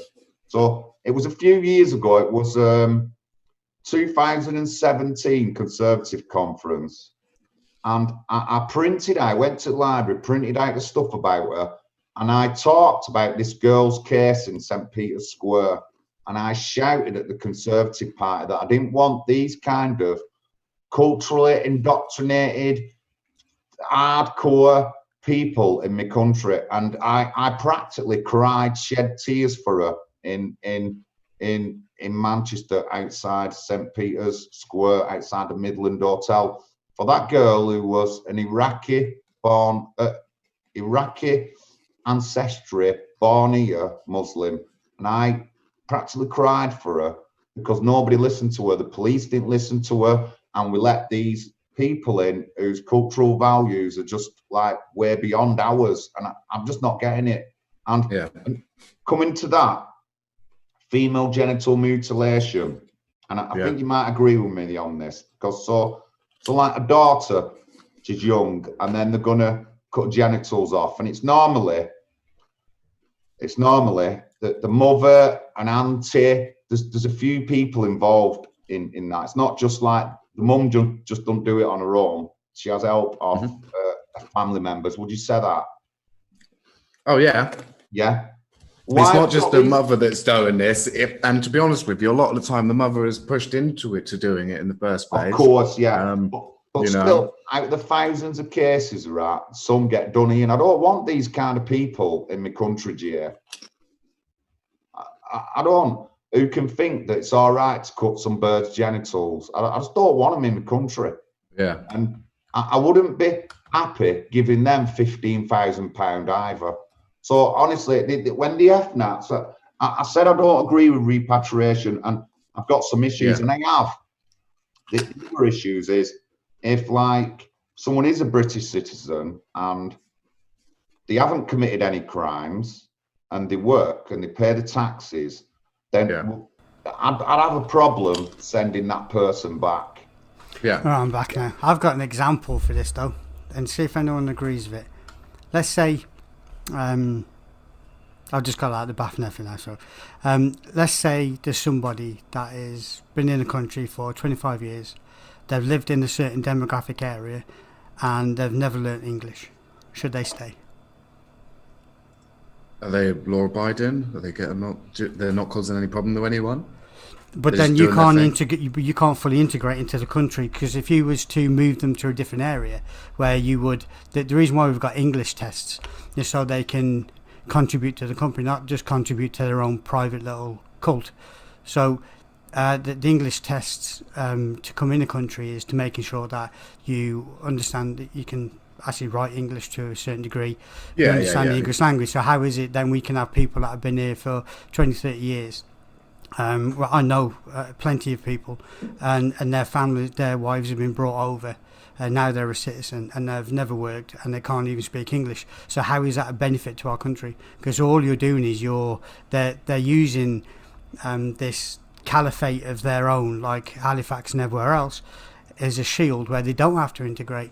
Now, me personally, if somebody can't do the basic things like phoning up to arrange house insurance, apply for a job online in English, do an online phone call for a pre-interview, go to an interview in English only.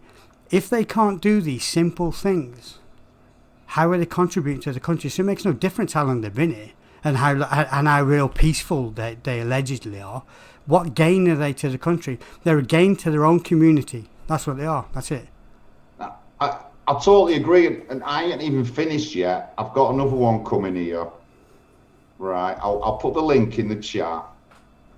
Right. Could you Oldham. You know, in Spain, if that was completely a non-English country, could you operate in the country? Could you operate over there? No. And this is the thing. Why you? I mean, there's no just because they've been here for so many years and they're taxpayers and where have they been working to be working in a place where? Okay, let's say they have been working 10, 15 years. Where? A non-English speaking factory. Probably in that situation is they've had a job that doesn't require them really to communicate with anyone, or they're doing a job that's dealing with people in their language barrier. Like for example, here in Cyprus. Yeah, I've learned Greek and I'm learning Greek to obviously integrate, and I want to. But I actually don't have to, regardless of the fact that most people speak English. But let's say they didn't, yeah? There are a lot of jobs here that are English jobs because they don't, like there's office jobs that do stuff for English-based clients, do you know what I mean? So there's jobs like that in the UK. I'm not saying that all of them, but I'm just giving you some examples of some of the reasons why. Do you know why non-nefarious way? Do you know why there's such segregation in the UK? Do you know why there's so much segregation within these communities that come over here? Because they're not asked to integrate. They get married. They bring their wives over from a culture that is completely opposite to ours. Not one part of their culture has got anything to do with ours, and they come in and they live in their own culture in another country. The problem with that is when they turn the area into a non-English area, which always makes me a bit surprised because. Surely when you leave a country is because you want to better yourself or you want to contribute in a way in another place. So you come to another country and what you do is you don't adopt their culture, you don't even adopt their language. And most of the people that are growing up within these separated communities is that their first language is their own. So when they come into our school system, whose job is it to teach them English? Because it isn't them. So then when they come into the school system about 3 to about 3.5, it's then down to the schools themselves to teach them English. That is a disgrace, and they should never have been allowed there in the first place if they don't want to fully operate in this country. And if you can't even go and phone up pay a phone bill, and you can't phone up and pay car insurance, and if you need to get a job and you can't even communicate with someone online, that is disgraceful and embarrassment for this country. They shouldn't be applauded. So listen, I've got a prime example of that. I've mentioned this before. I went signing on and the guy's come next to me and the woman said, "Oh, you need a translator." So when he's gone away to the room wherever the translator is, I said to her, "Isn't this like a signing on position?" She went, "Yeah." I went, "Well, how come he needs a translator?" So in effect now, when I look for a job, I have to look for X amount of jobs, right? Were, you know, like in certain companies, but already he's at a disadvantage as he can only work certain jobs that speak his language, because the biggest employer in Oldham, which is with the ex-Littlewoods catalogues, which is closing down, is English speaking and English writing. So he doesn't have to go for a job there, but I would have to. And when I did a bit more investigation, that's what it's like in the door centre in Oldham. And I'm actually like, I ended up kicking off and getting escorted out of the door office by the security man because I had an issue with that. You know what I mean? And I said, it doesn't even look like he's even trying to learn English. He's come up to you, he's asking for benefits, but all he said to you is, I don't speak English in the most broken language going. So how long's he been in the country? honestly, they escorted me out the door office. He'd be on the next flight home in, man, would be giving him £15,000. Honestly, I know I'm sound a bit brutal, but I've had to go and look for work and stuff like that. I have to travel so far to look for work. I have to do it, and I expect every other cunt who's getting benefits to do the same. There's no. I mean, one of the main problems, one of the first things that they bring up when they talk about the very high unemployment rate between Muslims and other people, especially the females, is let's look beyond the fact they're not allowed to go to work, because they're not allowed to, basically. So we'll ignore that part. Let's say they are allowed. Is that the next question is, they struggle because of their language. Well, that ain't my problem. That's your problem to learn it. And if you can't learn it, I don't see why you should be collecting benefits off a state that you hate so much, but you don't want to contribute because you can't speak English. They're no net gain at all. So as far as the language barrier, I think it's a massive part of how we've got segregated areas, because they've got no need to integrate. And the problem is, when you don't integrate, is then you alienate yourselves. And that's why when you go to these areas, they don't look like British areas, they don't look like English areas at all. And everyone keeps saying to me, the first generation people, they really integrated. And no, they wasn't. And I'll tell you why. They wasn't integrated at all. It was the fact they were forced to integrate at that time, because there wasn't these shops that they could go and buy stuff without speaking English. There wasn't the shops where they could buy their traditional clothes unless they brought it with them. So that's why when you look at the photographs from back then, they were wearing English clothes, they were wearing jeans, because that was only available at that time unless they brought it with them. And so when they started to seclude themselves and self-isolate themselves, get that in there as well, is that they had to keep attached to their culture. They had to turn the area they lived in into shit. Yeah. And so I don't understand why you would want to leave a country. I mean, they keep saying their country is so great. Well, surely if you move to another country, you want to go to a better country. So if this country is so bad, why lower yourself to come to England if it's so bad?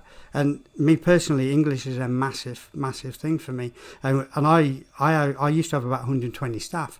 Then we used to have people that their English was bad. Even on health and safety grounds, that is bad. So what you do is these companies only employ people from a certain demographic because it's the only language they probably speak there. And so does that not then put the indigenous people out of work? Because then you can't employ that English person, because 90%, 99% of the people that are on that line could not communicate with them. That again, that puts us, that's discrimination on our side. And another one I've got, right? So this is in Oldham, and this is the Glodwicker in Oldham, which is predominantly Pakistani.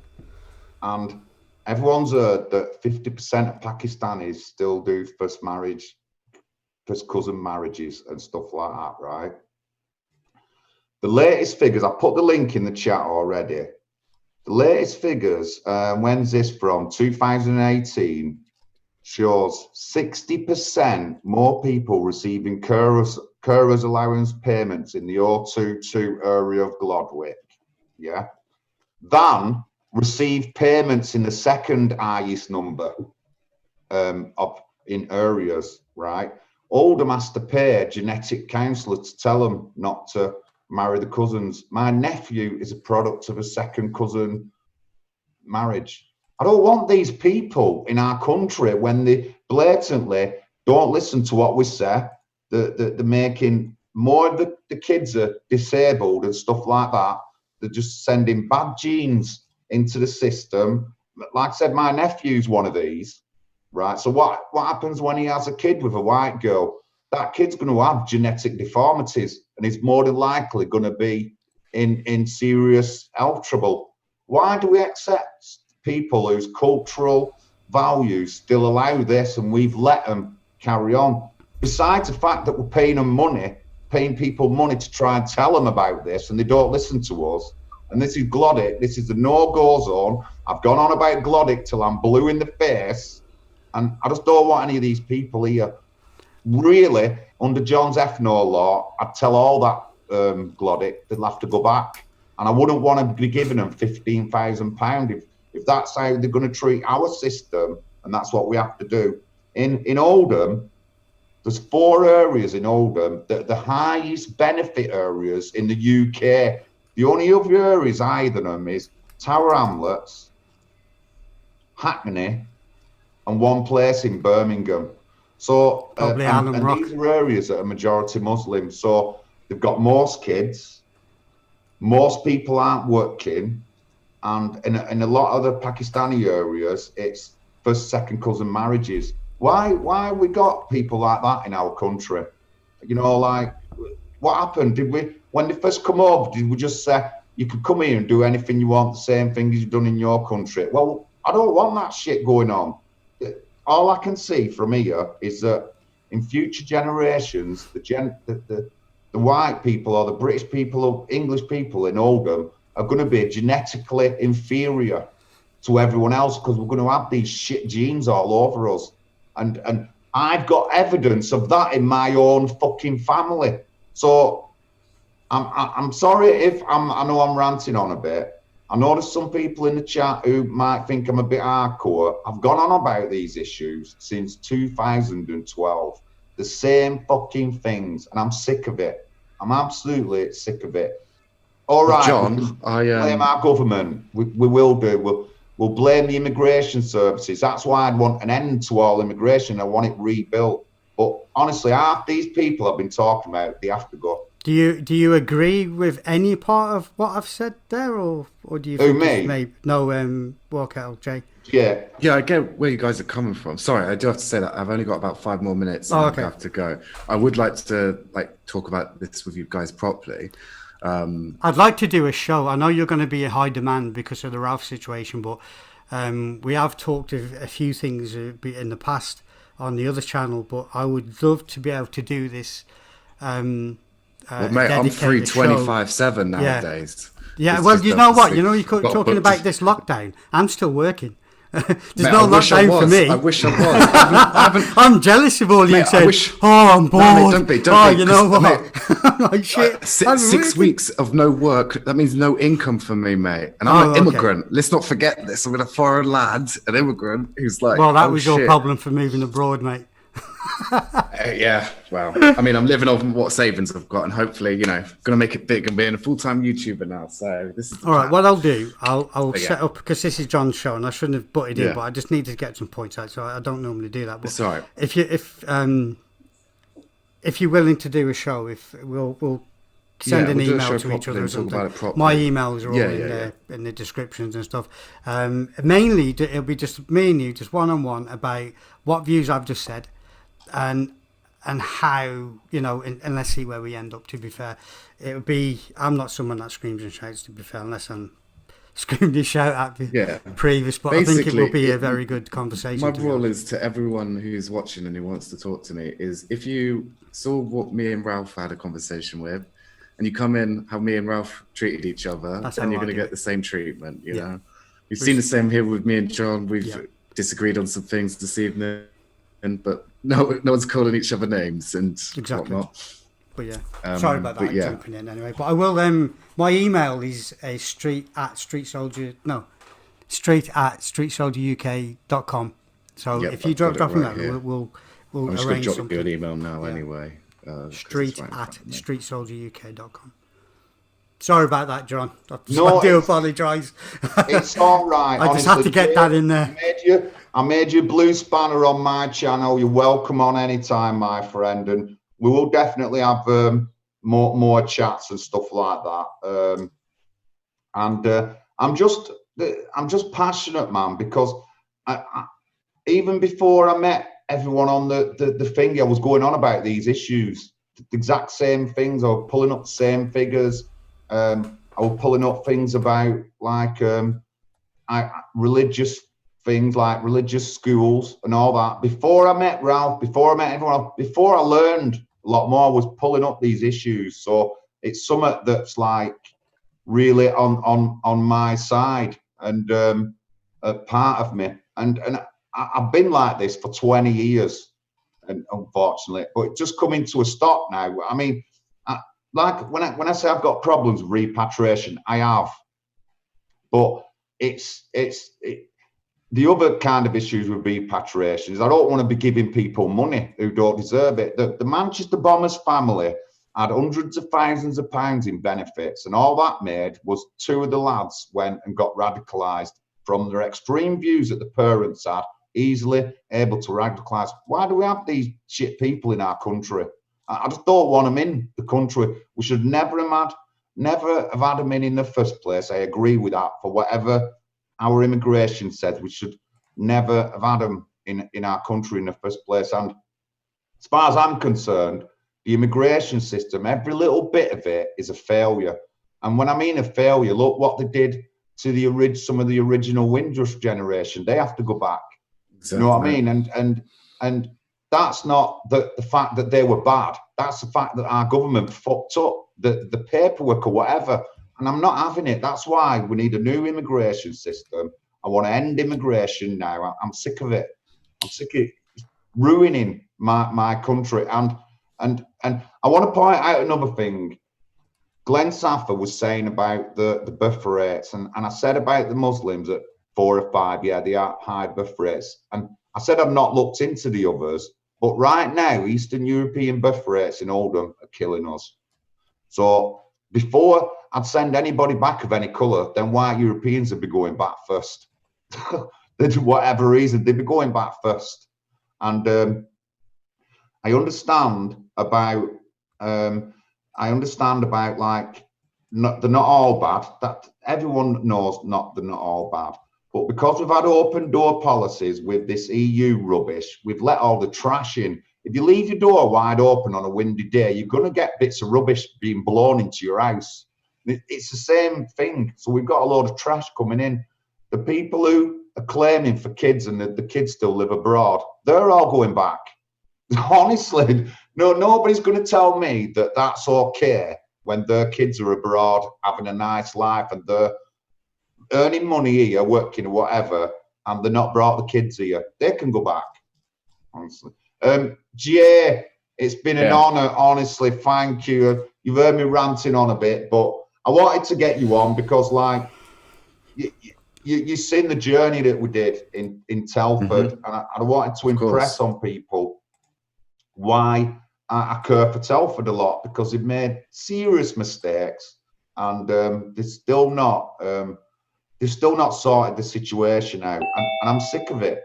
I am sick of it. That's why I'll help with things to do with Telford. That's why I'll go there again. That's why we'll spend time in the Midlands, in different areas, because I believe it's the right thing to do. And it all stems from that. Well, thinking Labour if Party. you've got time, if you've got as much free time as me, we'll do a stream on my channel next. Get you on there. We'll have a proper chat about a lot of other things. Same with Street. I've got his email, I've hooked him up, and we'll definitely do that. John, Ralph's backstage, as he said. Right. I'm just. We can. Yeah, we'll do. We'll do the first part of mine, and then you can rubbish me on yours. Whatever works. I have to go, and you're bringing Ralph on. Okay, I'll quickly stay and say hello to my brown sugar man, because I love Ralph. Brown sugar. Yeah, he's my brown sugar, Ralph is. Brown man in the rain. Tra-la-la-la-la. Mate. There he is. How you doing, beautiful? Just like I still have Kung Flu, man. So I'm a bit like I've been asleep most of the day. So I'm still feeling all nice and fuzzy inside from our nice, long, lovely chat yesterday. Yeah, that was all right, mate. It was quite fun. You didn't surrender your flag, dude. So that's for next time. But I came to jump on to say I don't want to hijack John's show or anything. I just wanted to say, you know, when you're talking about the inbreeding and stuff, I see it like every day, because where I live is now third. All right, well, before you get into that, I'm going to leave you guys to it, because I do actually have to go. I'll ping you later. You all have a good night. I'll leave you. All right, yeah, thank you, man. No worries, mate. Take care. Bye. Sorry, John, don't want to hijack, but just I was listening to your points in bed, and I just thought, you know, if you look around to where I am, right, you've got third generation and a few now fourth generation, got their babies so early, of Bengalis in Tower Hamlets. And I have never seen so many obvious deficiencies visually. Yeah. So if you do the maths, you don't have that many people who have these deficiencies because of inbreeding. So you don't expect to see many in one area, right? I mean, just statistics, yeah, like your odds. And I see them all the time. I literally see just around the corner from me, there's this one woman, she's got 3 babies, and 2 of them are, you can just see it in the faces, right? They have deformities. And sometimes you see them with even mild deformities. And you know that woman has come here and they married their cousin to bring them into Britain. They've gone and found their cousins and their family in West Bengal or in Bangladesh, and they've used citizenship to get them in by marriage. Yeah. And you see it in the children's faces. You see it in facial deformities. You can, because I like things like genetics. I like to look at people's features, and you just look at it and think like it's just. And you're right, mate. Suppose one of them goes up, marries an English lass. You're effectively just passing the mutation on, right? Yeah, Stop, of man. course. And my nephew is mum and dad cousins married, and his dad's mum and dad cousins married. You know what I mean? And to be frankly truthful, my sister's always said there's something wrong with him, and I've said it's his bad genes. Yeah. That's what I've said to her. And it's the figures that I'm giving from Oldham are local figures. They're not national, they're local. And I just don't make it up when I tell you that, like, Tower Hamlets, Hackney, and Birmingham, one place in Birmingham, they're the top 3. The next 4 are in Oldham, and that's across England, the UK. You know what I mean? So I've got serious issues with that, and I've always had serious issues with that. And yeah, but you know what? Another thing is, which is you understand the problem. You know, when we talk about, like with Jay, you know, talking about migration and repatriation, immigration. One of the biggest things people don't speak out, and we will now in the next year or two, is this idea of chain migration. They speak about the States a lot. It's like if you're here and you got a citizenship, then you go marry someone from your country of origin and bring them over. And that's the technique most of the people come in from the Asian subcontinent, Indian subcontinent, right? They go find a bride because they're of high value. If you take like an Indian guy who's got a British citizenship, take him back to Britain, he's got this value add. So we're offering both a path to chain migration and genetic mutation in one go, right? Because obviously not Indians don't do that. They don't mix with that. But it's particularly Pakistani Muslims and Bangladeshis. It's very, very common. And you just see it. You can just fucking see it visually, mate. You can just look and you go like, wow. And literally down my area, I'm surprised how many times I see it. I mean, because the maths doesn't add up. I don't expect, it's like seeing someone with one leg or someone with polio. If you think there's only 0.00% of someone with that deficiency, you hardly expect to see someone. I see them every other day in Stepney and Bethnal Green. Mental. They got to go home, mate. Sorry. No, it's right. Honestly, Ralph, so when I come back from Bradford 2012, I were already onto all this, and even pre-referendum, UKIP, I used to put stuff on my Facebook about this, and I was going to say what Glenn Sapper said the other night was, would they allow you to do a speech at Patriotic Alternative? I tell you what, I could give them probably the best demographic speech about Oldham and Manchester than anyone else could.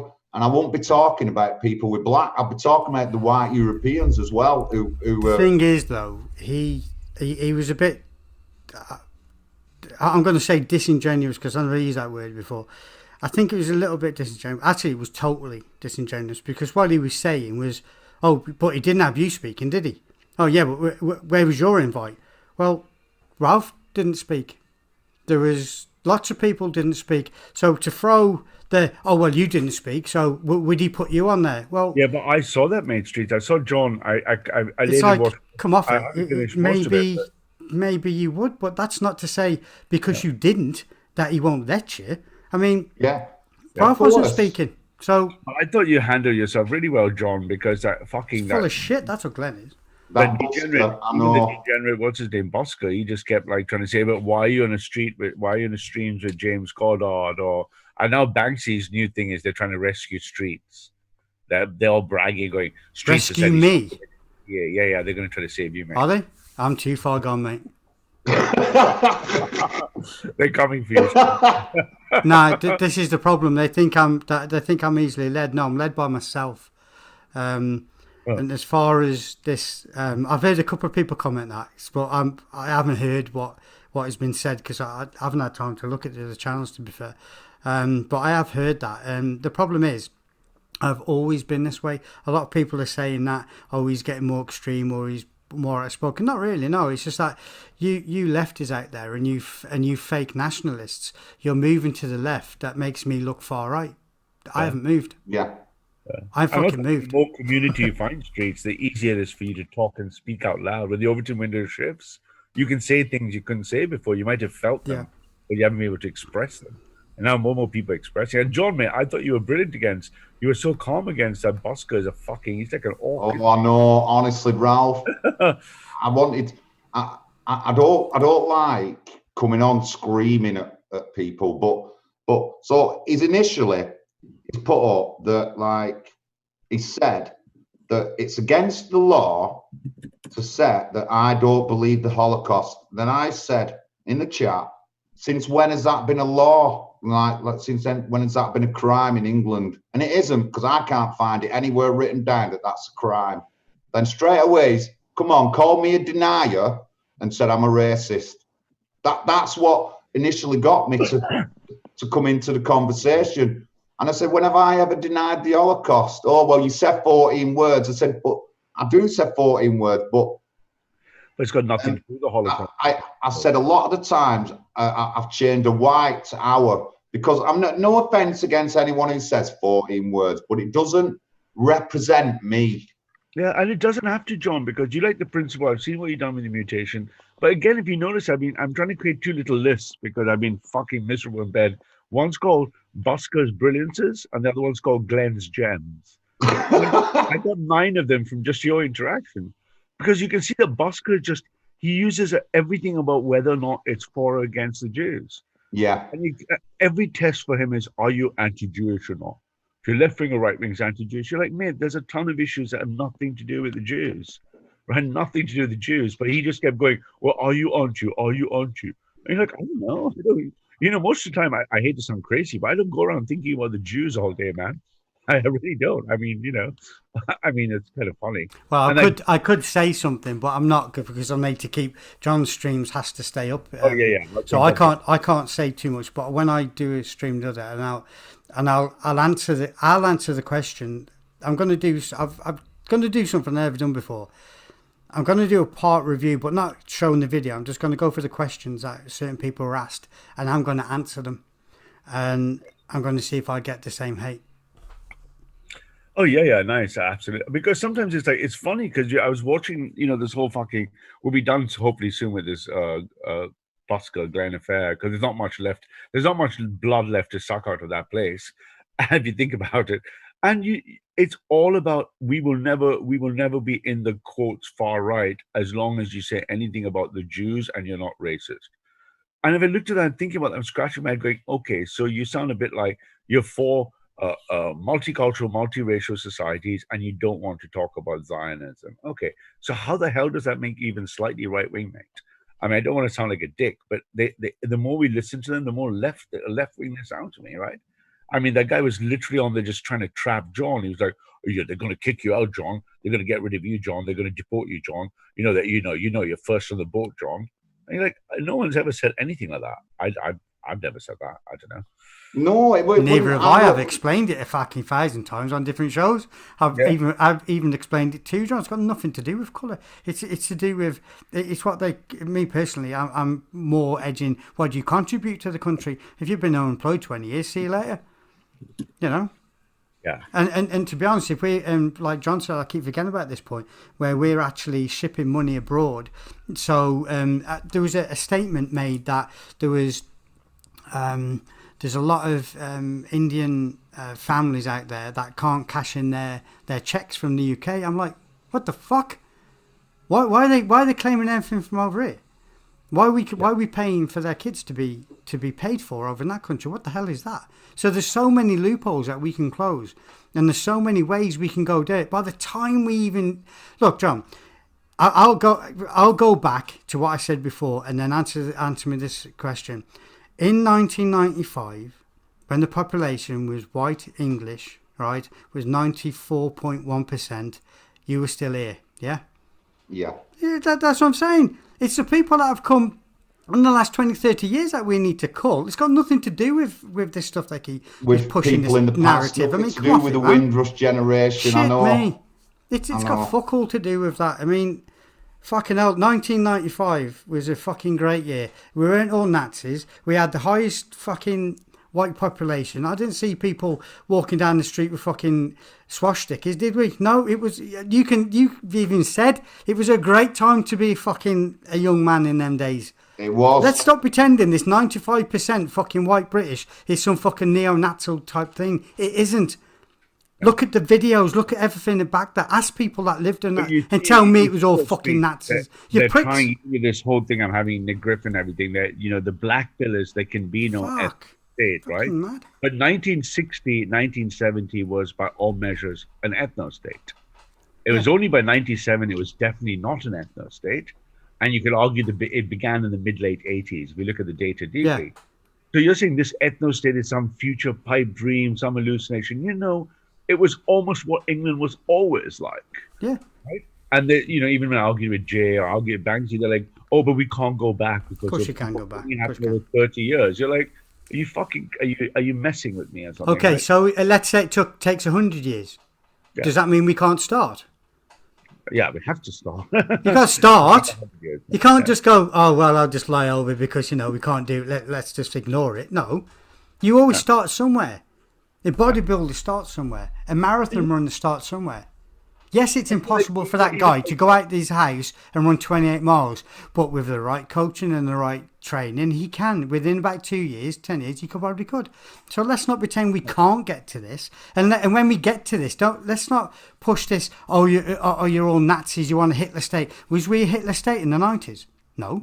Was we a Hitler state in the 80s? No. But you're saying if we go back to the 80s and 90s with the figures, we will be. Fuck off.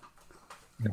And the great thing is, look, I was listening and I jumped in only because of the genetic mutation thing, because of where I live. But I was listening to what John was saying, about which bits he's okay with repatriation, which bits he isn't.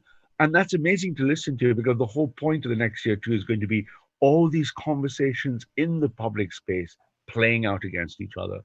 When is it okay to repatriate? When is it not? What is John comfortable with? What is he not? And this is the conversation that eventually becomes the ideas that become policy for the electorate, right? And for the first time, you can see it, the momentum is building. A year or two ago, mate, no one would have been speaking about these topics. They would not have been on the forums. They would have only been in very ultra-nat places, right? In closed spectrums. Now they're going out in the main. You've got Sargon, you've got the mainstream voices speaking of them. So I think, everyone talking about what they do and don't like about repatriation is essential, because there's no current agreement of what it could be or should be. It's going to take a year or two of making it all fleshed out. And then we'll find what people will really agree on and what people will never agree on, right? Because ultimately there's some things which are not fair on repatriation. But there's a lot of things we all agree on, right? So if foreigners come in and rape British girls, I think the majority of Brits would naturally go, yeah, you're a foreigner and you raped a British girl, you should be removed, right? I don't think that's a hard sell, is it? No. That's not a hard sell, right? No. That's in the chat, but yeah. But anyway, I don't want to take over John's show, mate. Hello, John. How's it going? How's everyone? Thank you, Ralph. Honestly, thank you. I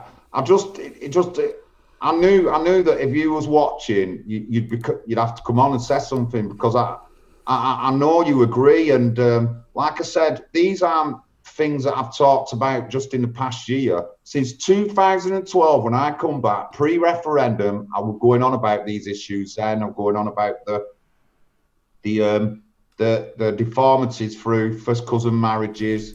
I was going on about the Eastern European rise in kids' places and stuff like that. And like Oldham's being wiped out. And at the moment, it's not by anybody of any colour. It's by white Europeans.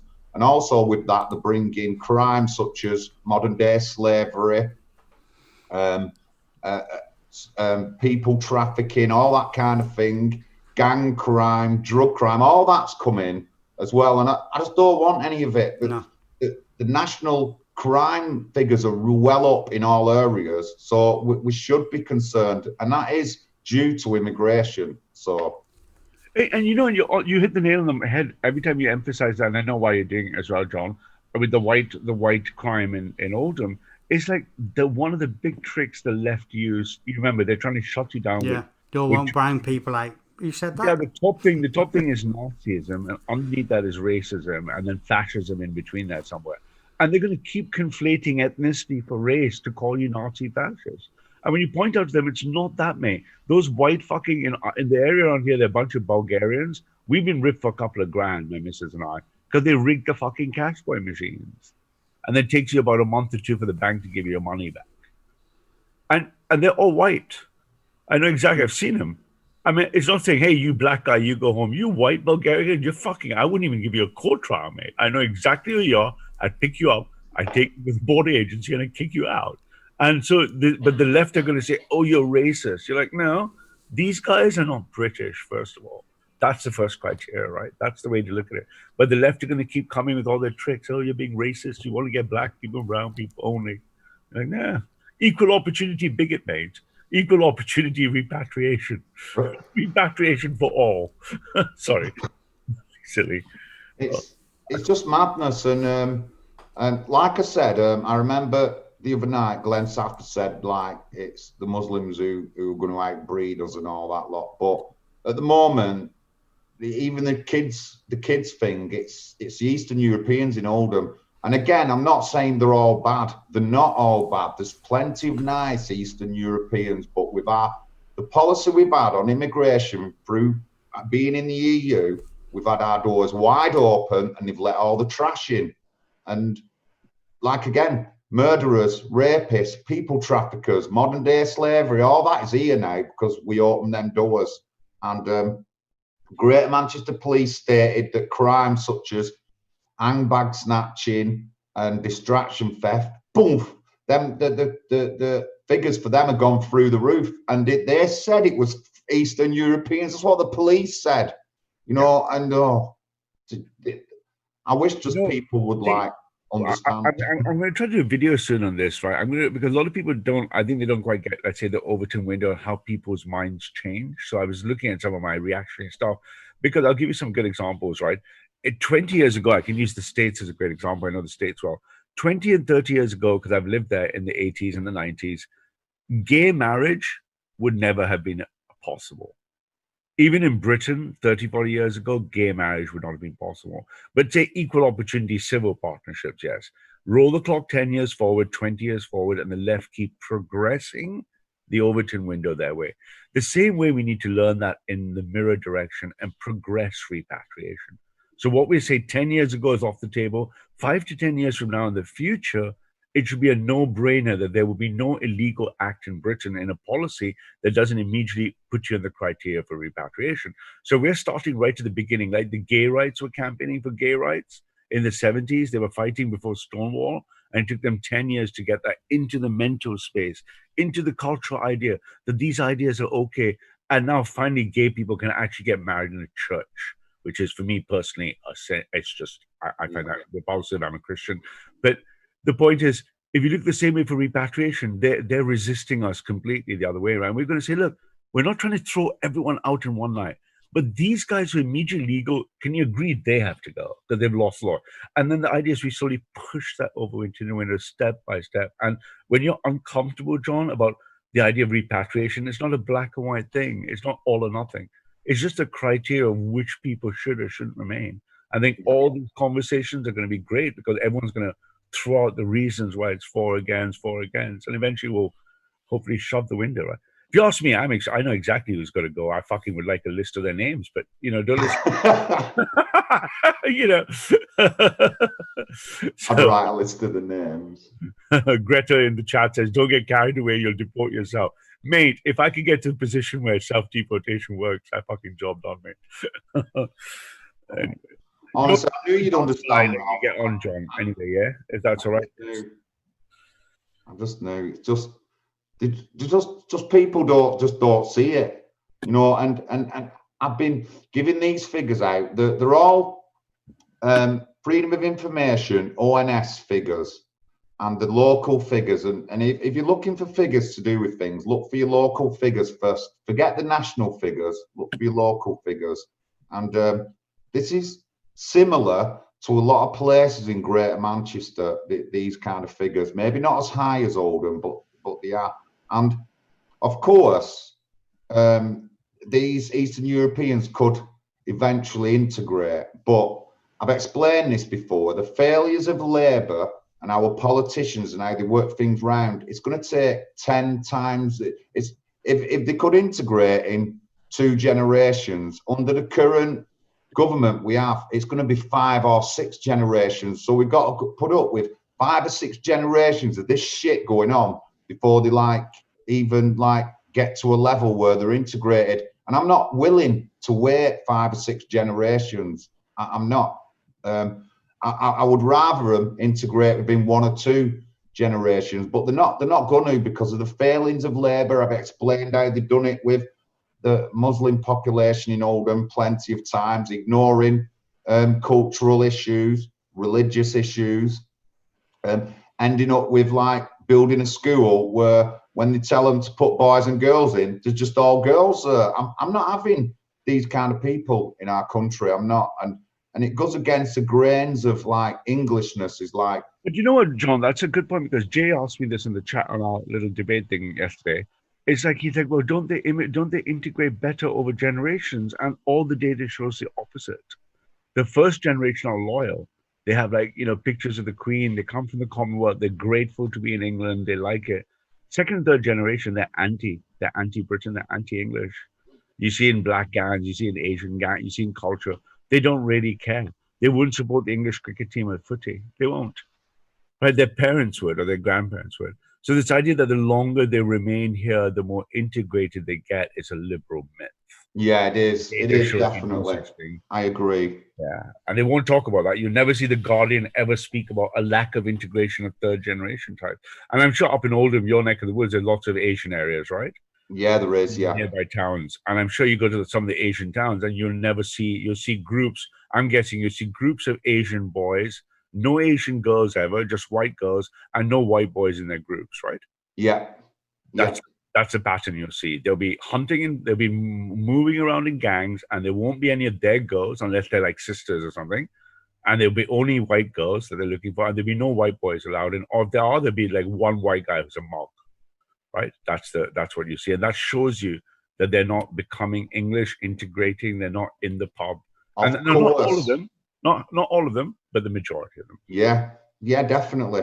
Honestly, definitely, and obviously, with the way they put them and they create the ghettos, that sort of exponentially adds to the lack of integration, where they feel the need. Well, I don't need to. My mum's lived here 20 years. She doesn't speak English, but there's no one else around who speaks English, so she doesn't need to speak English. And it's mad.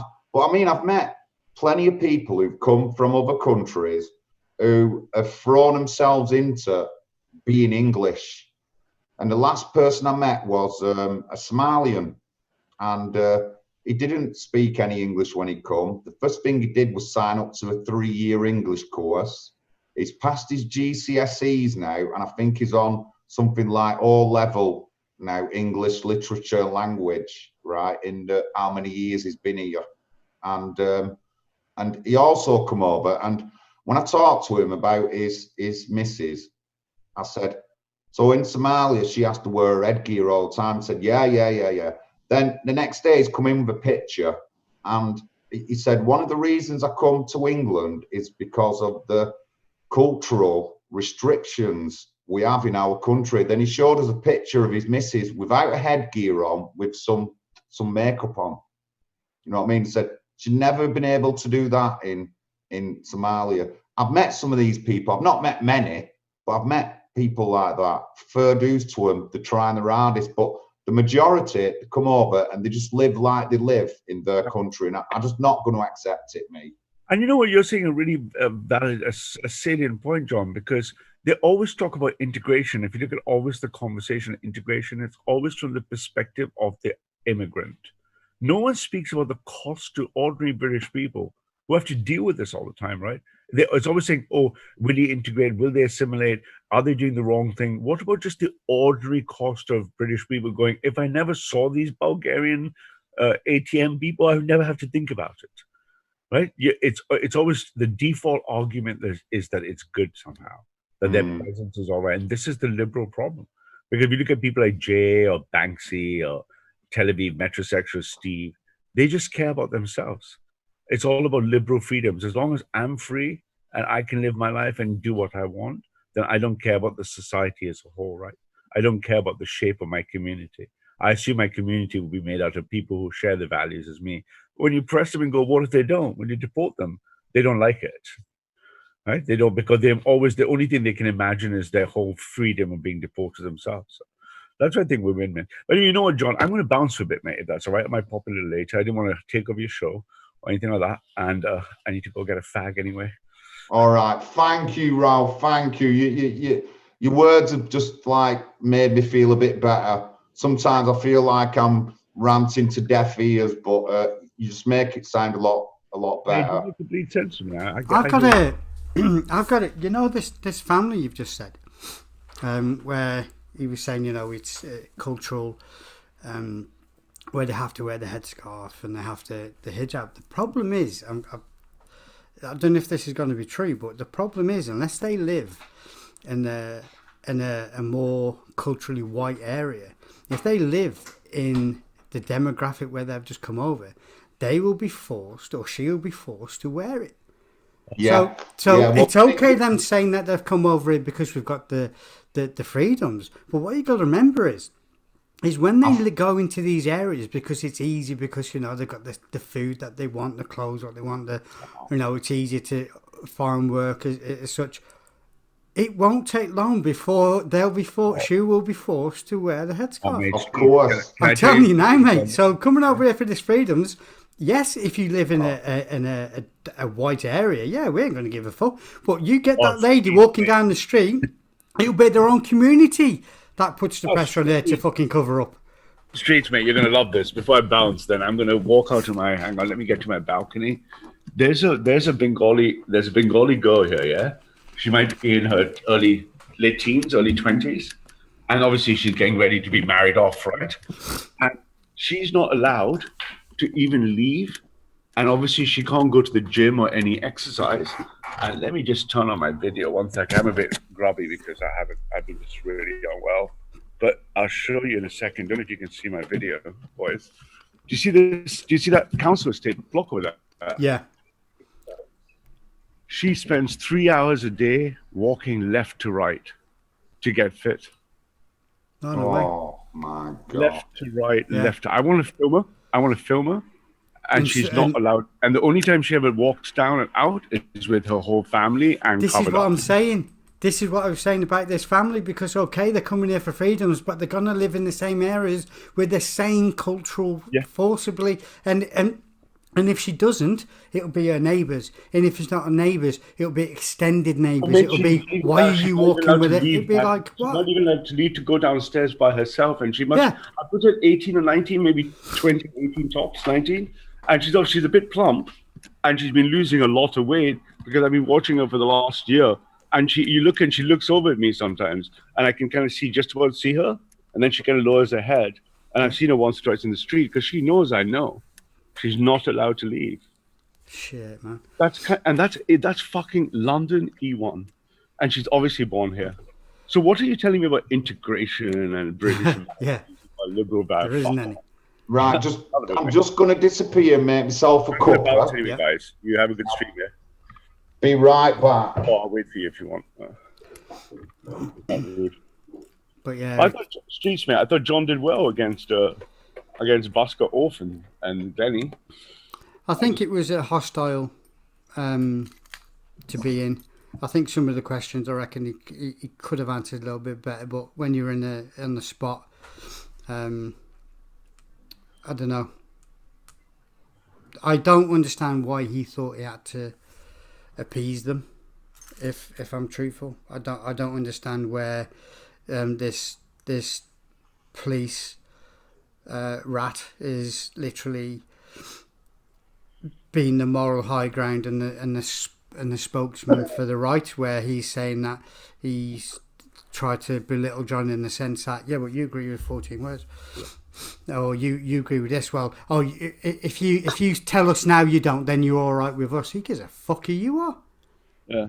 And that's my only criticism on that. But I'll leave it like that is a trap then, isn't it? It's not fair, no fair rules, no free speech. One guy has to mute, It's my advice to boys in the chat is we boycott that, yeah. Go to Rev Simon instead, yeah. You don't need to put yourself in the positions like that. I mean, they bring nothing to the table except we hate Muslims, so let them get on with it.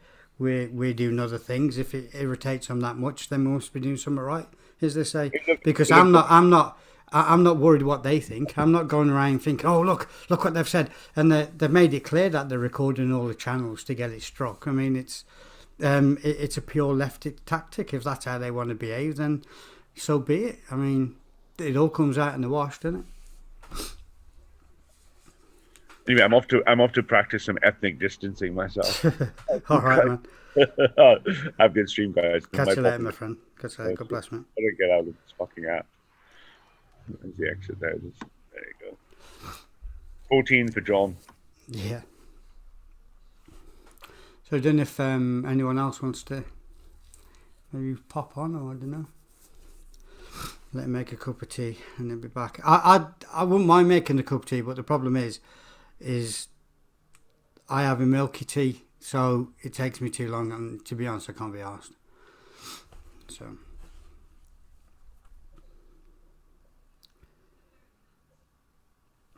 And I can't be asked. Did someone say the truck channel's been taken down? Was that right? TRUK truck. Is that gone? I seen in a check. In a check. I was reading what Ralph said then, and I said check. In the chat, did I see that?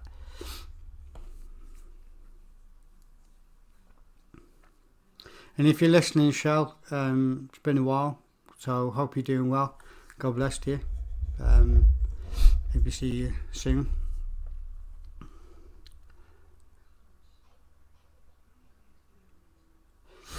So I've just had fish with a lot of jalapenos. Wow. My nose is running like fuck now.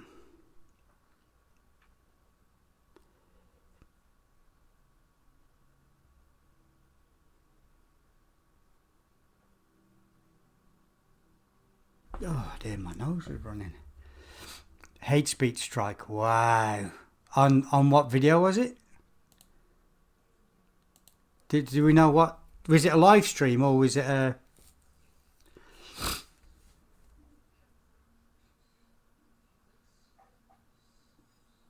Yeah, that's mad. These hate strikes are coming thick and fast. I've had to take a lot of my videos down.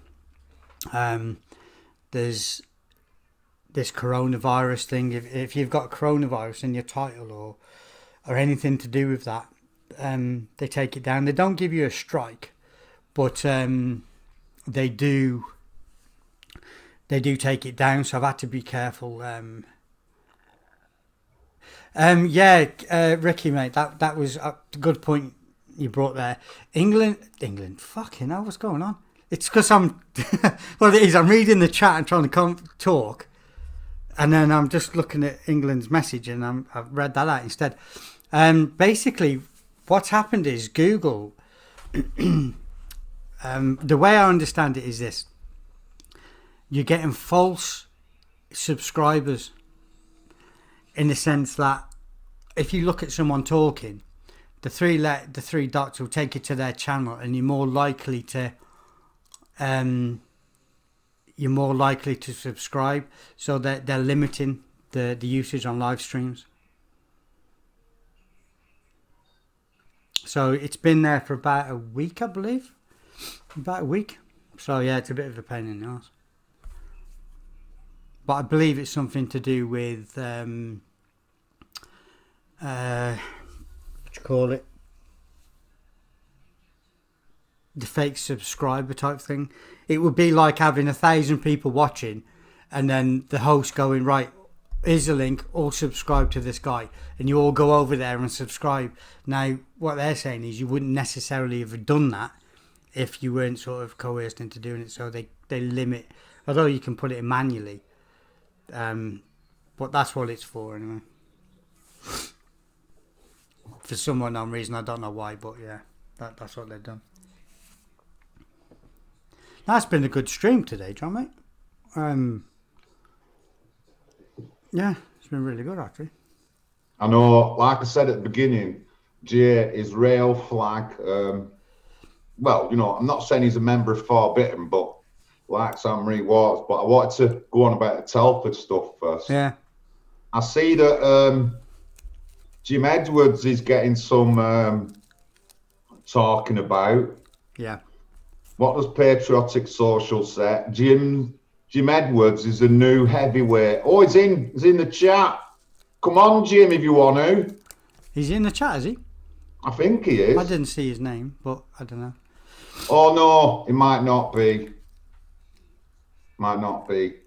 But yeah, I mean, I've known Jim a couple of years now, and in the room next door to me, there's hundreds of books to do with everything, and he's read them all.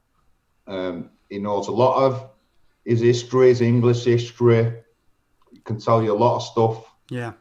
About even stuff that me and you won't have no clue on. Yeah, yeah. And he's very well learned, and he started to teach us how to speak.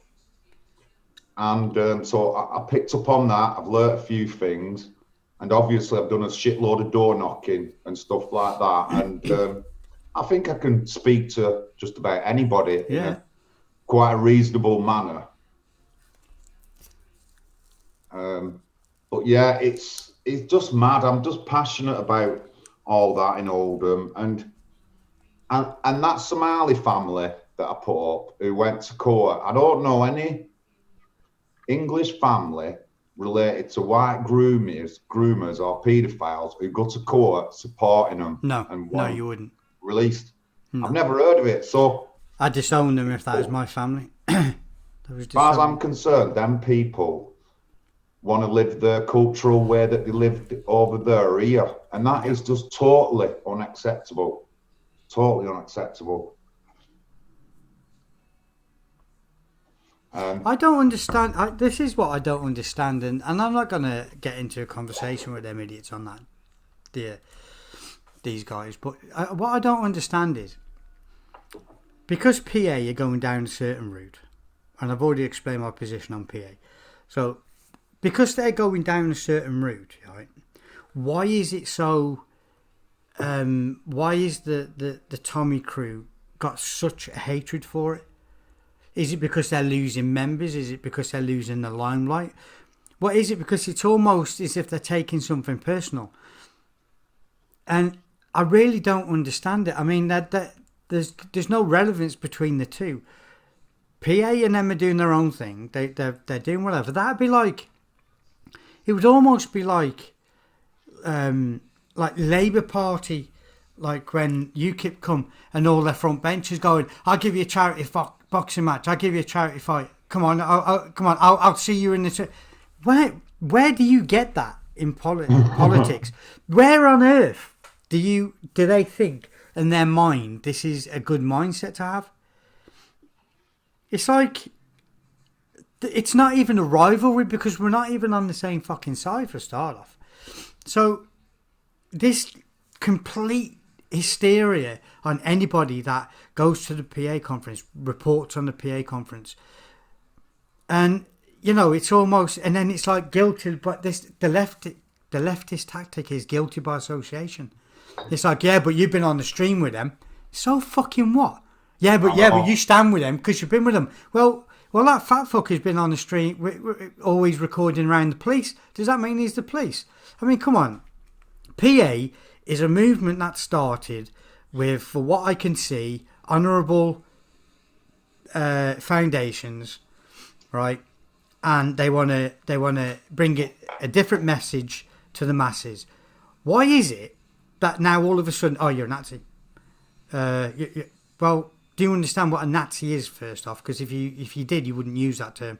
And then, offering fight tape to everybody. And when you do get called out, they don't turn up anyway. Honestly. So I don't understand the logic of that. And the only weird thing that I found with when you were on Buskers is, where do they get the idea that you need to justify anything to him? Where are you saying, oh, well, actually, now you've said you don't like the 14 words, I will agree with you. But the problem is, John, you do agree with the 14 words in the sense that you have to secure a homeland for white children. What's wrong with that? I know. What the fuck is wrong? I know you agree with that because you agree with it if it was fucking Africans as well. So what is wrong with securing and preserving the white children? I know you agree with that. You agree with any other colour. So what? Why is it so? I mean, do they don't? Is that what they're saying? Lefties, streets are. It's fucking weird. What it said to you, they've been indoctrinated with left-wing things. They've been indoctrinated, and so have I to a point. So have a lot of us. We still have some liberal type things in us that we've been indoctrinated with. And on Wake Up UK. That's what I've said to them. Glenn, Tony, Dentat, they're all in chat, said, you're all lefties. You've all been indoctrinated. No matter what you think, you've all been indoctrinated. And that's why they're acting like lefties, because they have been partly indoctrinated. They might think they're awake, but they're not fully awake. You know what I mean? And they've been indoctrinated because that's how the lefties act. If you've not been indoctrinated, you wouldn't act like that. You just wouldn't. But that's how they've been. The thing is this, right? Everyone just put one in the chat because they said they're recording this stuff. Okay, can anybody, don't care who said it, because that's like saying, I don't know, fucking Myra Hindley once said she likes chips. And because I say I like chips, that must mean I'm a mass murderer as well. So let's ignore that stupidness and say, well, because it was said by a Nazi that killed somebody or whatever he was, David Lane, I think. Ignore the fact he said it, because you're just pushing for a rhetoric there. We can't recite the words that he said. So that means if I read a book and I actually talk about it and then I'm agreeing with them. So that statement is just bullshit. They need to educate themselves. But this is a sentence, right? Ignore everything else behind it. This is a sentence. We must secure the existence of our people and the future of white children. I agree with that. And if you're true to yourself, John, you must agree with that. Because I do, but it doesn't fully relate to me, because okay, so if I says Chinese, so if I replace that with Chinese people, are you going to say it doesn't relate to you? It doesn't relate to me neither. But because they're saying Chinese people, I'm not going to say no, you can't say that because I'm not included. The point is we're saying it. I can understand why you don't agree with it to a point, is because we are, whether you like it or not, we are white, so we have to talk about white issues. So black people talk about black issues. Fucking Indians will talk about Indian issues. They're not going to be hard. I'm not going to be fighting for black rights, am I? Because I'm not black. That's their job to fight. But the words as it is, the existence of our people and white children was said by a white man. So obviously white people are going to say yes. That doesn't mean we want to kill everybody. Of course, and I said this on the night that, like, if someone white wants to say, I'm fine, don't care who wrote the statement, I'm fine with it. Yeah. But, on a personal level, it doesn't fully encompass me. No, it doesn't. But that statement doesn't also encompass that's why black people, Chinese people, African people. It doesn't encompass them neither. But the problem is, you would, and everyone else would quite say, we must secure the existence of Israeli people for the future for Israeli children. Everyone would be going in the streets waving a fucking flag, if we put it that way. Why can't I say that without being called racist? Obviously, I'm going to look after my own people because that's what it is. Because it's England, and England has to accept. The thing is, England has to accept anybody. I've heard 15-year-old ethnic minority kids say that England's anybody's country. That's what they've said. So they straight away they're indoctrinated with the wrong things. Yeah. It's not anybody's country. It's the Englishman or the British man's country. That's whose country it is. It's not somebody who's recently come in as an immigrant. He can't just come in and say, well, it's anybody's country. It's not anybody's country. Of course not. Our country. It's going into your house now. That's your house. I can't say I own it. I can't just come in there and go, right, this is mine now, get out. You know? And I mean, no offence to anybody in the chat, no offence to anyone in Patriotic Alternative, but like, when like you said, a future for white children, you know, like the white people are under threat, they are, but so am I. Yeah. Because I'm a westernized person. And because I've lived and born in England and I breathe Englishness, I'm as much under threat as everybody else. And sometimes, I'm not saying not all the time, but sometimes I feel that like that statement. Okay, that state. I understand what you're saying with that, because obviously when it says white children, obviously it doesn't include you because you're mixed race. That's fine. But that's no different than having people going in the street protesting for Israel. That doesn't include you neither. Yeah. You know, there's certain things that don't include everyone, because that's just the way life is. But, and I've said this before, and I think Vinny and a few other people have understood what I mean now with these white elephants, is every other species and every other animal, every other plant is protected. To their own. It's protected to a point. So when that orchid gets to the point of extinction, it gets protected and you can no longer cut them and it goes into be grown. The polar bear, right, is coming to extinction. So so now it's a protected species. Yeah. We are, as a white English people, are going to be extinct if we carry on. So at what percentage do we have to get to before people go, you know what? We fucked up here. There's only now 1 million English white people left on this planet. Do you think we should protect them? At what point do you do it? And this is what this statement says. This is what this statement says. You know what I mean? Yeah, of course I do. And I mean, I could take that statement on board because half my family's white anyway. You know what I mean? So I could properly take that statement on board, but I won't knock the statement. And obviously I've rejigged it and put our children, and that's my banner.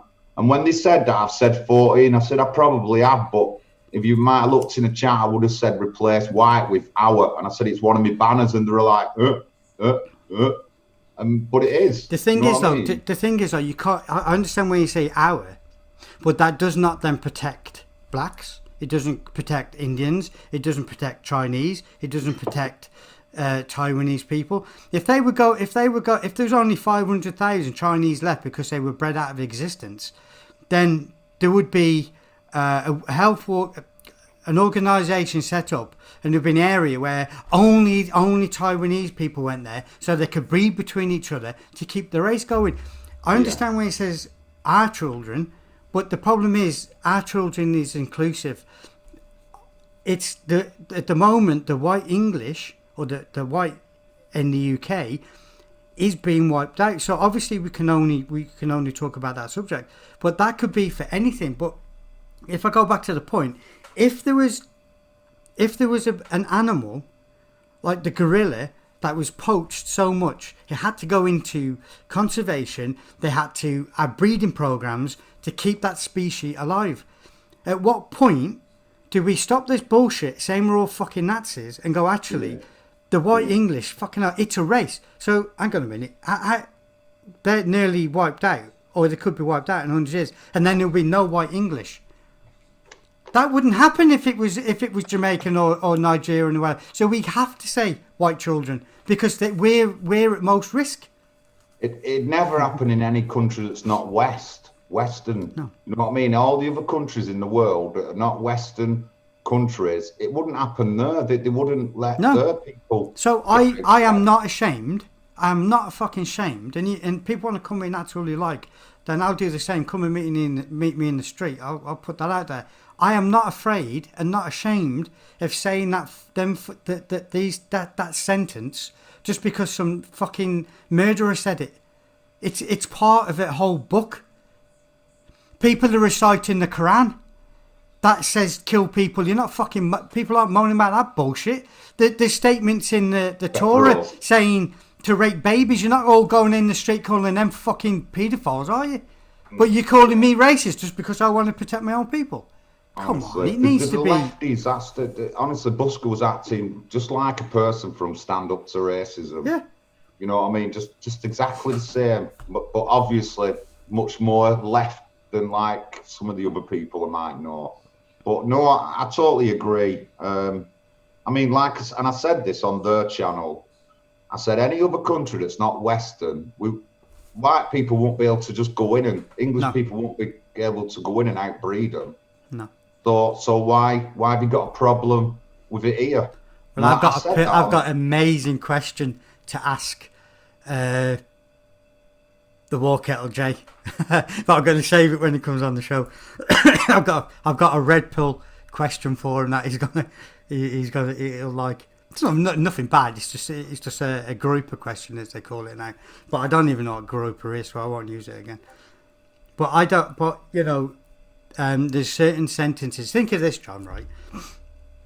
This is how stupid that people are taking these sentences. I'll call it a sentence, so not 14 words. There's two people now. Shakespeare, okay? It's been in every school, in every nation across the world. People talk about it. They use their language. They set plays all around the world, okay? How can a man get sacked from his job because he recites Shakespeare? And this is why this hysteria over the 14 words doesn't wash. Because at the end of the day, there's people getting sacked for reciting Shakespeare on a stage play. How is that even possible? So these lefties, or allegedly they're on the right, but they behave like lefties. Do they support the fact that a man's got sacked for reciting Shakespeare? It's just stupid, man. Yeah, it is. James, honestly, I never went on. Take the 14 words. I went on to about the point of what I said on that question. That's how it's at. I didn't want to go on and start arguing, defending, or anybody, and I avoided it. So, and I've told Glenn Saffer a couple of times why I've been disappointed with what happened to Tracy. So that should be it. I just don't want to go into that kind of thing on a stream. That's why I don't do them kind of streams and try and keep like to a regular stream. I just don't want to get into them kind of fights and arguments and all that lot. And I've defended you before, right? But I'm not going on a stream live, going to start screaming and shouting, having people shouting at me when I'm trying to say something. I just won't. It's just not my way. If anything, I should see them more personally and tell them. But that's just the way it is. But again, thank you for the stream last night with you and Charlie Big Potatoes. That was good. Well enjoyed that. And big up Jim Edwards as well. Big up Jim Edwards. I just don't understand that sentence. Ignore who said it. No, I know, but James, I'm not getting into fighting and going on like that. You know I don't want to do that. You can, but it's just not my style. I'd rather not go down that route because I won't be getting on any streams after that. I wouldn't. So just leave it at that, please. Go on. Sorry, Street. Sorry. No, I'm just saying it's our, as far as I know, that the mixed race people aren't being extinct, because mixed race people mix with other races. That's their way of keeping the mixed race people concurrent. But there is a dilution of the white English. It will become a severe minority and an endangered species, if you want to talk like that. And at some point we have to go, enough is enough, that we have to protect and existence of our people and white children, because that's what it is. Yeah. As well. Yeah. You do it with every other animal. You do it with the newts. You do it with plants. You do it with trees. So you can protect a tree but you can't protect white English people. You can list a building because it was made fucking 200 years ago, but you can't protect white children and white English people. What? How is that? Think of it in them terms. You can protect plants, trees, animals, buildings, but we want to protect our people and the future for white kids, and that's meant to be bad. Come on. No, you're right. Honestly, it's like, I don't know. What time are we on? 9 o'clock. So we've been on 3 hours. Yeah. Thank you, War Kettle, for coming on.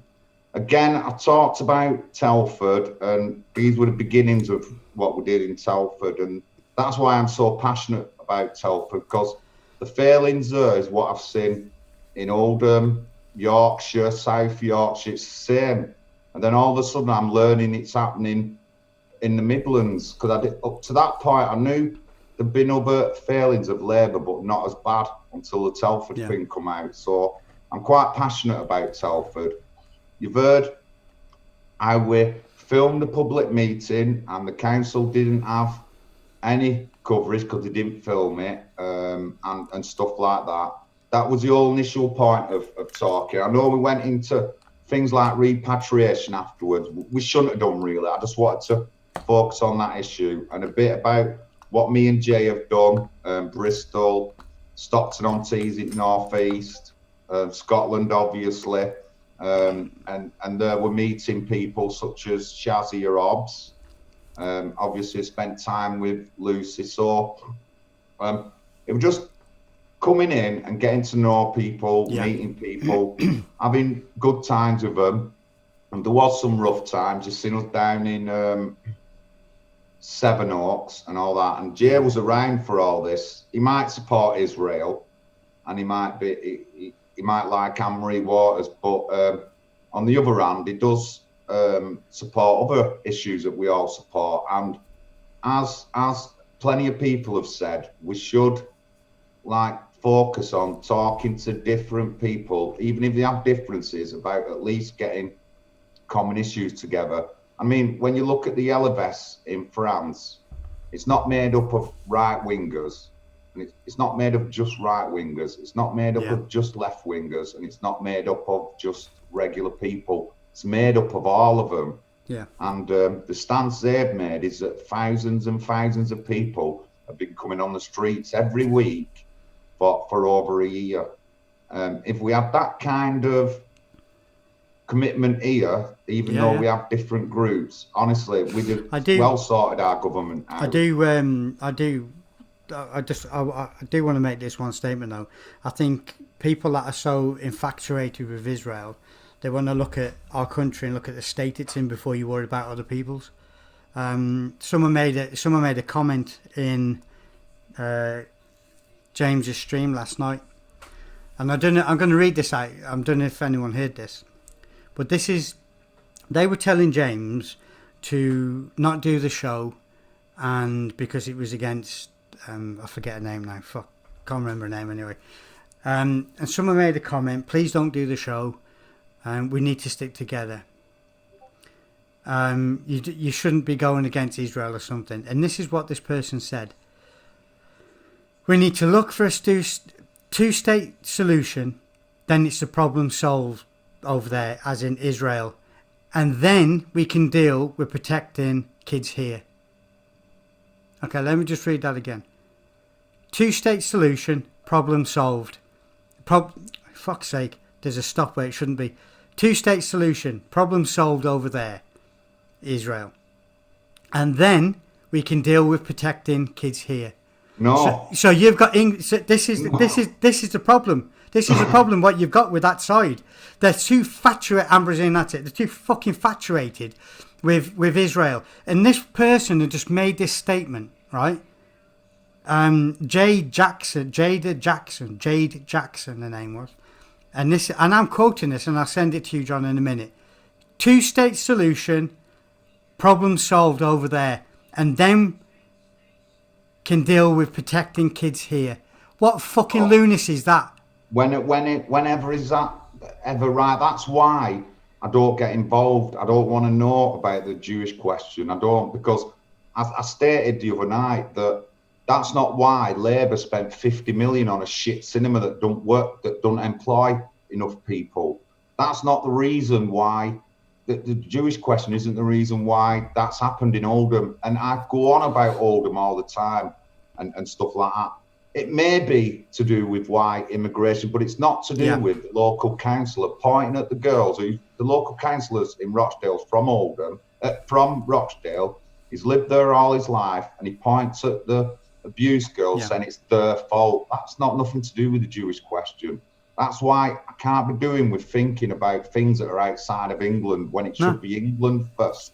I don't really care what happens in Japan before we go sorting issues out in other country. And Israel is one of them things. That's why I was a bit such a shrug the other night when they were going on about Jews, because I don't care. I care about what's happening right now in our towns in England. Yeah, that's what I care about. Well, I've just WhatsApped you that, and my reply to that comment was, so you're saying you want to solve the two-state over there before we protect our kids here? And she didn't reply.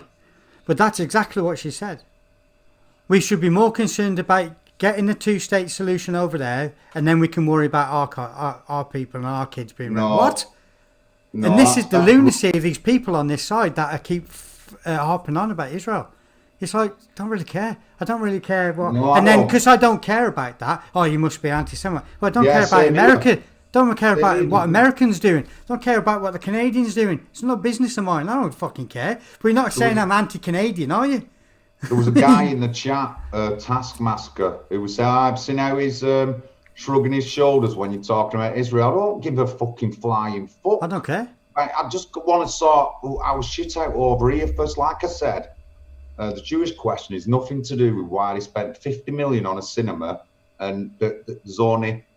Out of the 5 business premises, there's only 2 that have got businesses in. The other 3 have been empty since it happened. That's nothing to do with the Jewish question, right? So if you say you don't really care what happens in Taiwan, you're not going to be classed as a Nazi or a racist and get your channel taken down. If you say I don't really care what happens in China, nothing for me. When all the riots were going on, I said, well, it doesn't concern me.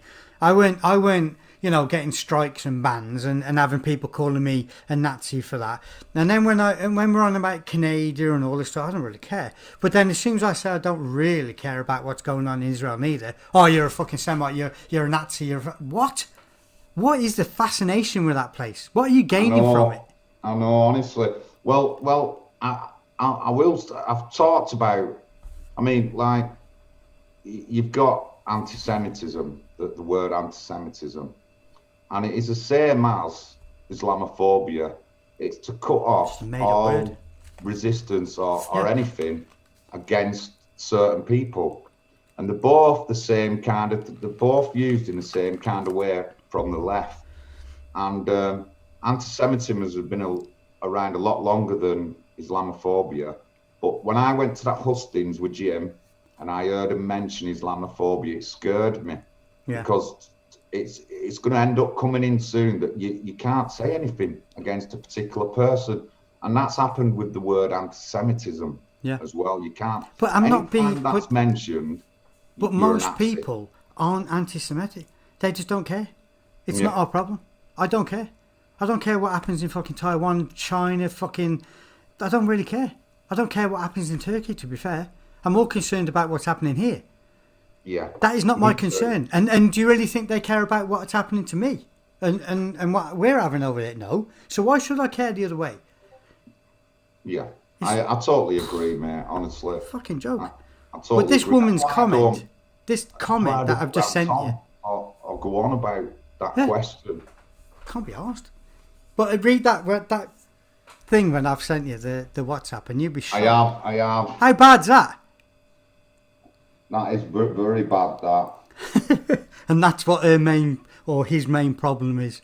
Sort the two-state out for them, and then we can worry about our kids here. Whoa, man. Really? Yeah. That is just some mad shit. Yeah. Honestly, it's just ridiculous. And it's frightening, isn't it? It is. And that's their mentality, and we mate. care so much about, well, some people care so much about things that are not England, and then call you names when you care about your own country. Yeah. You can't make that. That is schoolboy story. Horrible, mate. When I read it, could not believe it. Frightening. Right, I'm off. Okay. Right. Yeah. No worries. Hopefully this doesn't get taken down. Hopefully it doesn't get taken down. But you know. On Wednesday, I'm on Wake Up UK. I ain't got no guest planned. Yeah. On Thursday, on my channel, I've got Dylan from Liverpool. Liverpool. You might know him. You've seen him. He spoke at a few events, and I mean, I think Dylan was around 17 when he organised an EDL demo in Liverpool that nearly turned into a riot. And he got doxed off the left down there. He's had to move house. He's been under threat many a times, and this is before anything happened to Tommy Robinson or anyone, James Goddard, anything that's happened in the past couple of years. It's before all that. So I've got Dylan on my show, my channel on Thursday. I put a screen up already if you want to go on and set the reminder, and I'll be talking to Dylan. Okay, I'll link that. I'll link that in the description of this video, and then we'll get it fired out, and I'll share it everywhere I can as well. He's a lovely lad. He's only young, but he writes his speeches and he'll speak at events and stuff like that. And he's a true patriot. And I've said before many a times, the younger ones of us need the most nurture and caring, because they're gonna when I've gone, because I'm 52, they'll be leading our cause. So we need to keep these people in mind, keep them coming up the right way. Support them when they need supporting. Again, I just want to mention PAG UK again. If you're on Facebook, look at the page. At the moment, because of lockdown, the shops shut down. They're not getting any kind of income to pay the rent. The Labour Party have absolutely hammered them in Rochdale. They've put every kind of barrier up they can. I'll talk a bit more about them on Wednesday, and I will mention them on Thursday. Linda Phillips, she's been on the scene for 30 years nearly, because her son was abused in a home, and she died last week. Great lady. Me and Jay met her a couple of years ago at that event they had in Rochdale for the first time. And PAG UK, a great organisation. Why do I know why are they a great organisation? They've got survivors. They focus on helping survivors. They get professional help for survivors. Billy Howes have also did a parent patrol, and he went to Alexandra Park. I talked about Alexandra Park last week, how dangerous it was. They'd seen a security man in Alexandra Park. They explained what they were there for. They ended up getting chased out by 30 men and youths. So that's why I call that area no-go zone. And he was only on a parent patrol. I also linked up about a young 15, 16-year-old lad who'd been attacking women in that area over a period of 2 years, and he got sent down last year. Yeah. So it's good that they do these kind of parent patrols and all that lot. The PAG UK are also linked to a couple of paedophile hunter groups. I'll mention them on Wednesday and in other streams. So if you want to give PAG UK on Facebook a big like, give them some support and that lot. Whatever you can do or anything, please. But just look at PAG UK. But again, big up Linda. Lovely woman. I met her myself personally more than half a dozen times. And a true trooper. 30 years while us lot were in nappies and sucking our dummies, she was already on the scene, fighting for abuse victims in homes in Rochdale, which is nothing to do with colour, which was to do with white paedophiles such as Cyril Smith. Yeah. And she's been on that fight since then. So big up Linda Phillips, big up PAG UK, Billy Howarth and the team. And again, Patriotic Cork is live after this. Again, I'll be on Wednesday on Wake Up UK. Then on Thursday I'll have my own show, Yeah. and I've got Dylan on. So I'll put the link. I'll put the link in this description for this show, and then as long as it, obviously now we've talked about that, we'll probably. I'm not sure how long it'll stay up, but I will. I'll put it in this link here, and I'll put it in all my groups anyway. So. Right. Thank you, and good evening, everyone. Thank you for the likes and shares. Thank you very much. Yeah. Catch you all later. John, always pleasure. Catch you soon, my No friend. problem, sir. God bless.